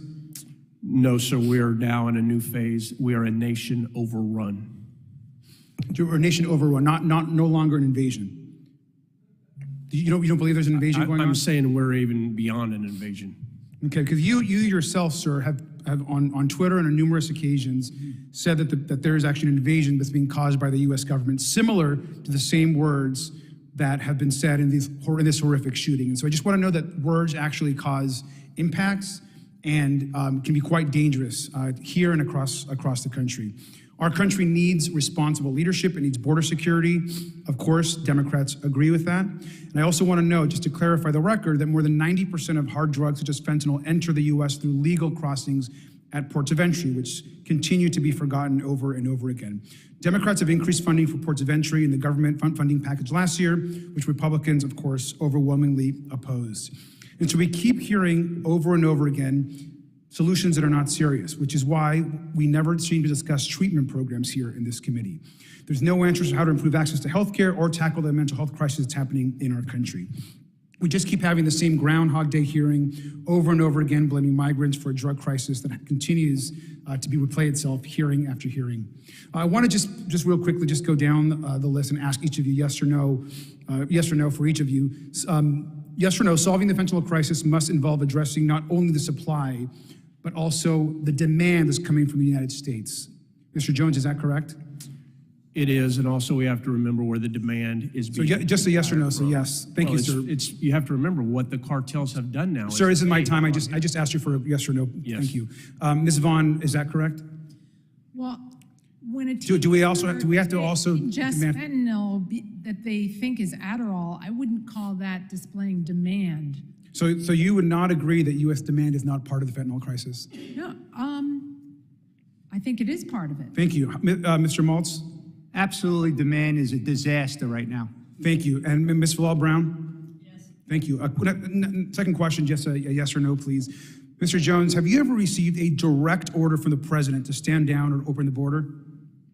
Have I received a direct order Yes. from the president to stand down on the border? Yes. No, sir. Thank you. Mr. Maltz, have you? No. Ms. Vaughn, are you aware of any such orders that have ever happened? Am I aware of? Of orders directly from the president No. to stand down and open the border? have any Ms. Bilal-Brown, have you ever heard of that? No. Thank you very much. Also want to just real briefly ask you about some of the border policies, though, that have been proposed by some of my friends on this committee and on the other side. Ms. Bilal-Brown, do you think it'd be a good idea to build a water-filled trench with alligators along the border? Would that be helpful in stopping the border crisis? No? Interesting. Do you think that if we shot migrants in the legs and stop them from coming over, do you think that would be helpful? No. So those policies were actually proposed by former President Donald Trump, just to be very clear. Like members of this committee, I am very concerned that we continue to have this hearing to essentially put down immigrants. I immigrated to this country when I was a young kid. I'm proud to be a very proud American that earned and gained my citizenship. And I hope that in future committees we can stop demonizing immigrants. With that, I yield back. Thank you. The gentleman yields. I now recognize the ranking member for his closing remarks. Thank you very much, Mr. Chairman. To say the least, it's been a journey the last 3 hours. Mr. Chairman, I remain extremely concerned that the committee continues to focus its attention on a baseless attempt to impeach Secretary Mayorkas to the exclusion of its legitimate legislative and oversight work. As Representative Magaziner outlined, the Department of Homeland Security, under the leadership of Secretary Mayorkas, has taken unprecedented law enforcement actions to disrupt and dismantle the cartels. The notion that Secretary Mayorkas is working to advance cartel crime in America, as this hearing title suggests, is outrageous. He's working to combat it. This is a momentous task, one that entirely of the Biden administration is focused on. This committee should be focused on how we can help the administration in those efforts. This should be bipartisan. In the past, it has been bipartisan. But now, we need to look no further than the previous title for this hearing, which accused President Biden and Secretary Mayorkas of being accomplices to crime. To understand the goal of this so-called investigation, I'll remind everyone that Chairman Green struck that title from the record because it didn't adhere to House rules. We can also look at the members who accused Secretary Mayorkas of being derelict in his duties before their so-called investigation has even concluded. That doesn't seem to matter. The investigation has closed before it's even open. They are explicit about this. In fact, the hearing that launched this investigation was called Open Borders, Closed Case, Secretary Mayorkas' dereliction of duty on the border. That's right, closed case. This doesn't sound like a good faith investigation. And releasing a report today without any consultation with Democrats isn't a good faith effort at bipartisanship. Nonetheless, I'm grateful for the witnesses for appearing here today. You know, this is America, and we have an opportunity to voice our opinions. The greatness of this country is that we can do it without any fear of a cartel or anything doing anything to us. But also the greatness of it is that at some point, as Americans, we can come together. It's a process. But I don't think citing Secretary Mayorkas, who's been here as secretary 2 years, 6 months, is the way to go. Democrats are prepared to work with Republicans. We've put our votes where our concerns have been. We actually support comprehensive immigration reform. We support fully funding the men and women who protect us along the border. Our votes reflect that, and our votes will continue to reflect that. And so I thank our witnesses, those who are in law enforcement, for their service. But you know, when you look at the Democrats on this committee and its diversity, it looks a lot like America today. And so I hope you understand that that diversity makes us strong. But it also says that our policies have to reflect that diversity. My ancestors came over to this country in the belly of a ship. Didn't want to come, but they came. I'm an American.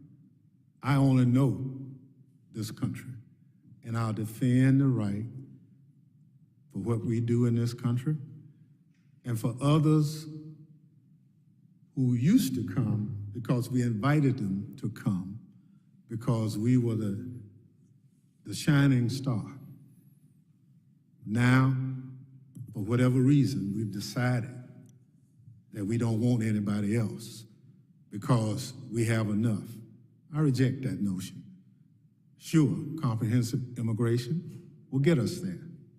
President Reagan knew we had a problem. He saw the problem right off the bat. He said, I'm going to let everybody who's here stay here. And so that backlog, he wiped it out with an executive order. You know, we can do anything we want as Americans, but to demonize people who travel thousands of miles to try to get to our border because what we stand for is not our value system. Our value system is what everybody else would like to be like, and I don't ever want to change it. Comprehensive immigration reform, not impeachment. is the way for us to get there. And I yield back, Mr. Chairman. Gentleman yields, and I want to thank our witnesses for being here. Deeply appreciated. I'm sure the ranking member knows that immigration reform is handled in the Judiciary Committee and not here, but I do appreciate him bringing up the need for it. I'll talk to Mr. Jordan and encourage him to take that up. We heard today from the ranking member about how embarrassed he is that this committee has held 9 hearings on the southwest border. We've heard from our witnesses, though, that the horrific actions of the cartels are worsening secondarily to the policies of this administration. We all know the process. They allowed instant parole. They stopped detention. They stopped deportation. The catch and release policies happened, and the migrants called home. Millions have come. Make no mistake, there was no change in crime or corruption or economic conditions in Latin America. Actually, since COVID's gone, the economic conditions in Latin America have gotten better. The mass migration is secondary to the policies of this administration, period. And there is no legitimate argument to suggest otherwise. Even Merrick Garland agreed that the cartels have taken advantage of these policies and are trafficking large groups to overwhelm the Border Patrol and then pass nefarious individuals the gotaways and drugs around them. The Attorney General recognizes it. Perhaps if the minority party owned that, current administration is failing. Perhaps if the administration addressed the problem, we could move on. But the numbers are not going down. CBP's one app shell game, not releasing the OFO numbers, moving the numbers from crossing over to the ports of entry and then giving automatic parole to those individuals, not decreasing the incentive. They're still coming, and the drug cartels will continue to take advantage of it, just like Merrick Garland said. We've allowed automatic parole through this app, and those numbers are not being counted. The border is open. The incentive for mass migration remains. And as I said, they're coming. The drug cartels are seizing the opportunity. My Democrat colleagues have said it's a waste of time to look into cartel crime. They said it was a waste of time to address the dead Americans to fentanyl. 9 committee hearings is too many. They say, look at all the policies that this administration has done. Well, they're not working. Fix it, and maybe we'll stop these hearings. I happen to believe, personally, as do many people in this country, that the southwest border, the human trafficking, the overdose deaths, the cartel crime, murders, is the greatest threat to this country. So yeah, we're going to continue until the border is controlled and the cartels are stopped. When Americans stop dying, then we'll stop these hearings. Open border, drug cartels seizing the day, partnering with gangs that have taken over the criminal activity in many of our cities. That's what's happening. And the Dems on this panel don't want to discuss it. No one has denigrated immigrants here today. Not a single individual has picked on a particular race of individuals or anything, yet that's what they want to imply. I am offended by that. This is about migration policies that have resulted in the drug cartels taking advantage of them and killing Americans. I hope the media is paying attention. Americans are dying, and the left is saying our committee's investigating this as an embarrassment. 61% of Americans get it, though. That's the percentage of Americans who say that our border is not controlled by us. Yet investigations are an embarrassment. As for impeachment, my Democrat colleagues keep saying how this is somehow an impeachment effort. I've never used those words, not here in this committee and not at this supposed recording that they keep talking about.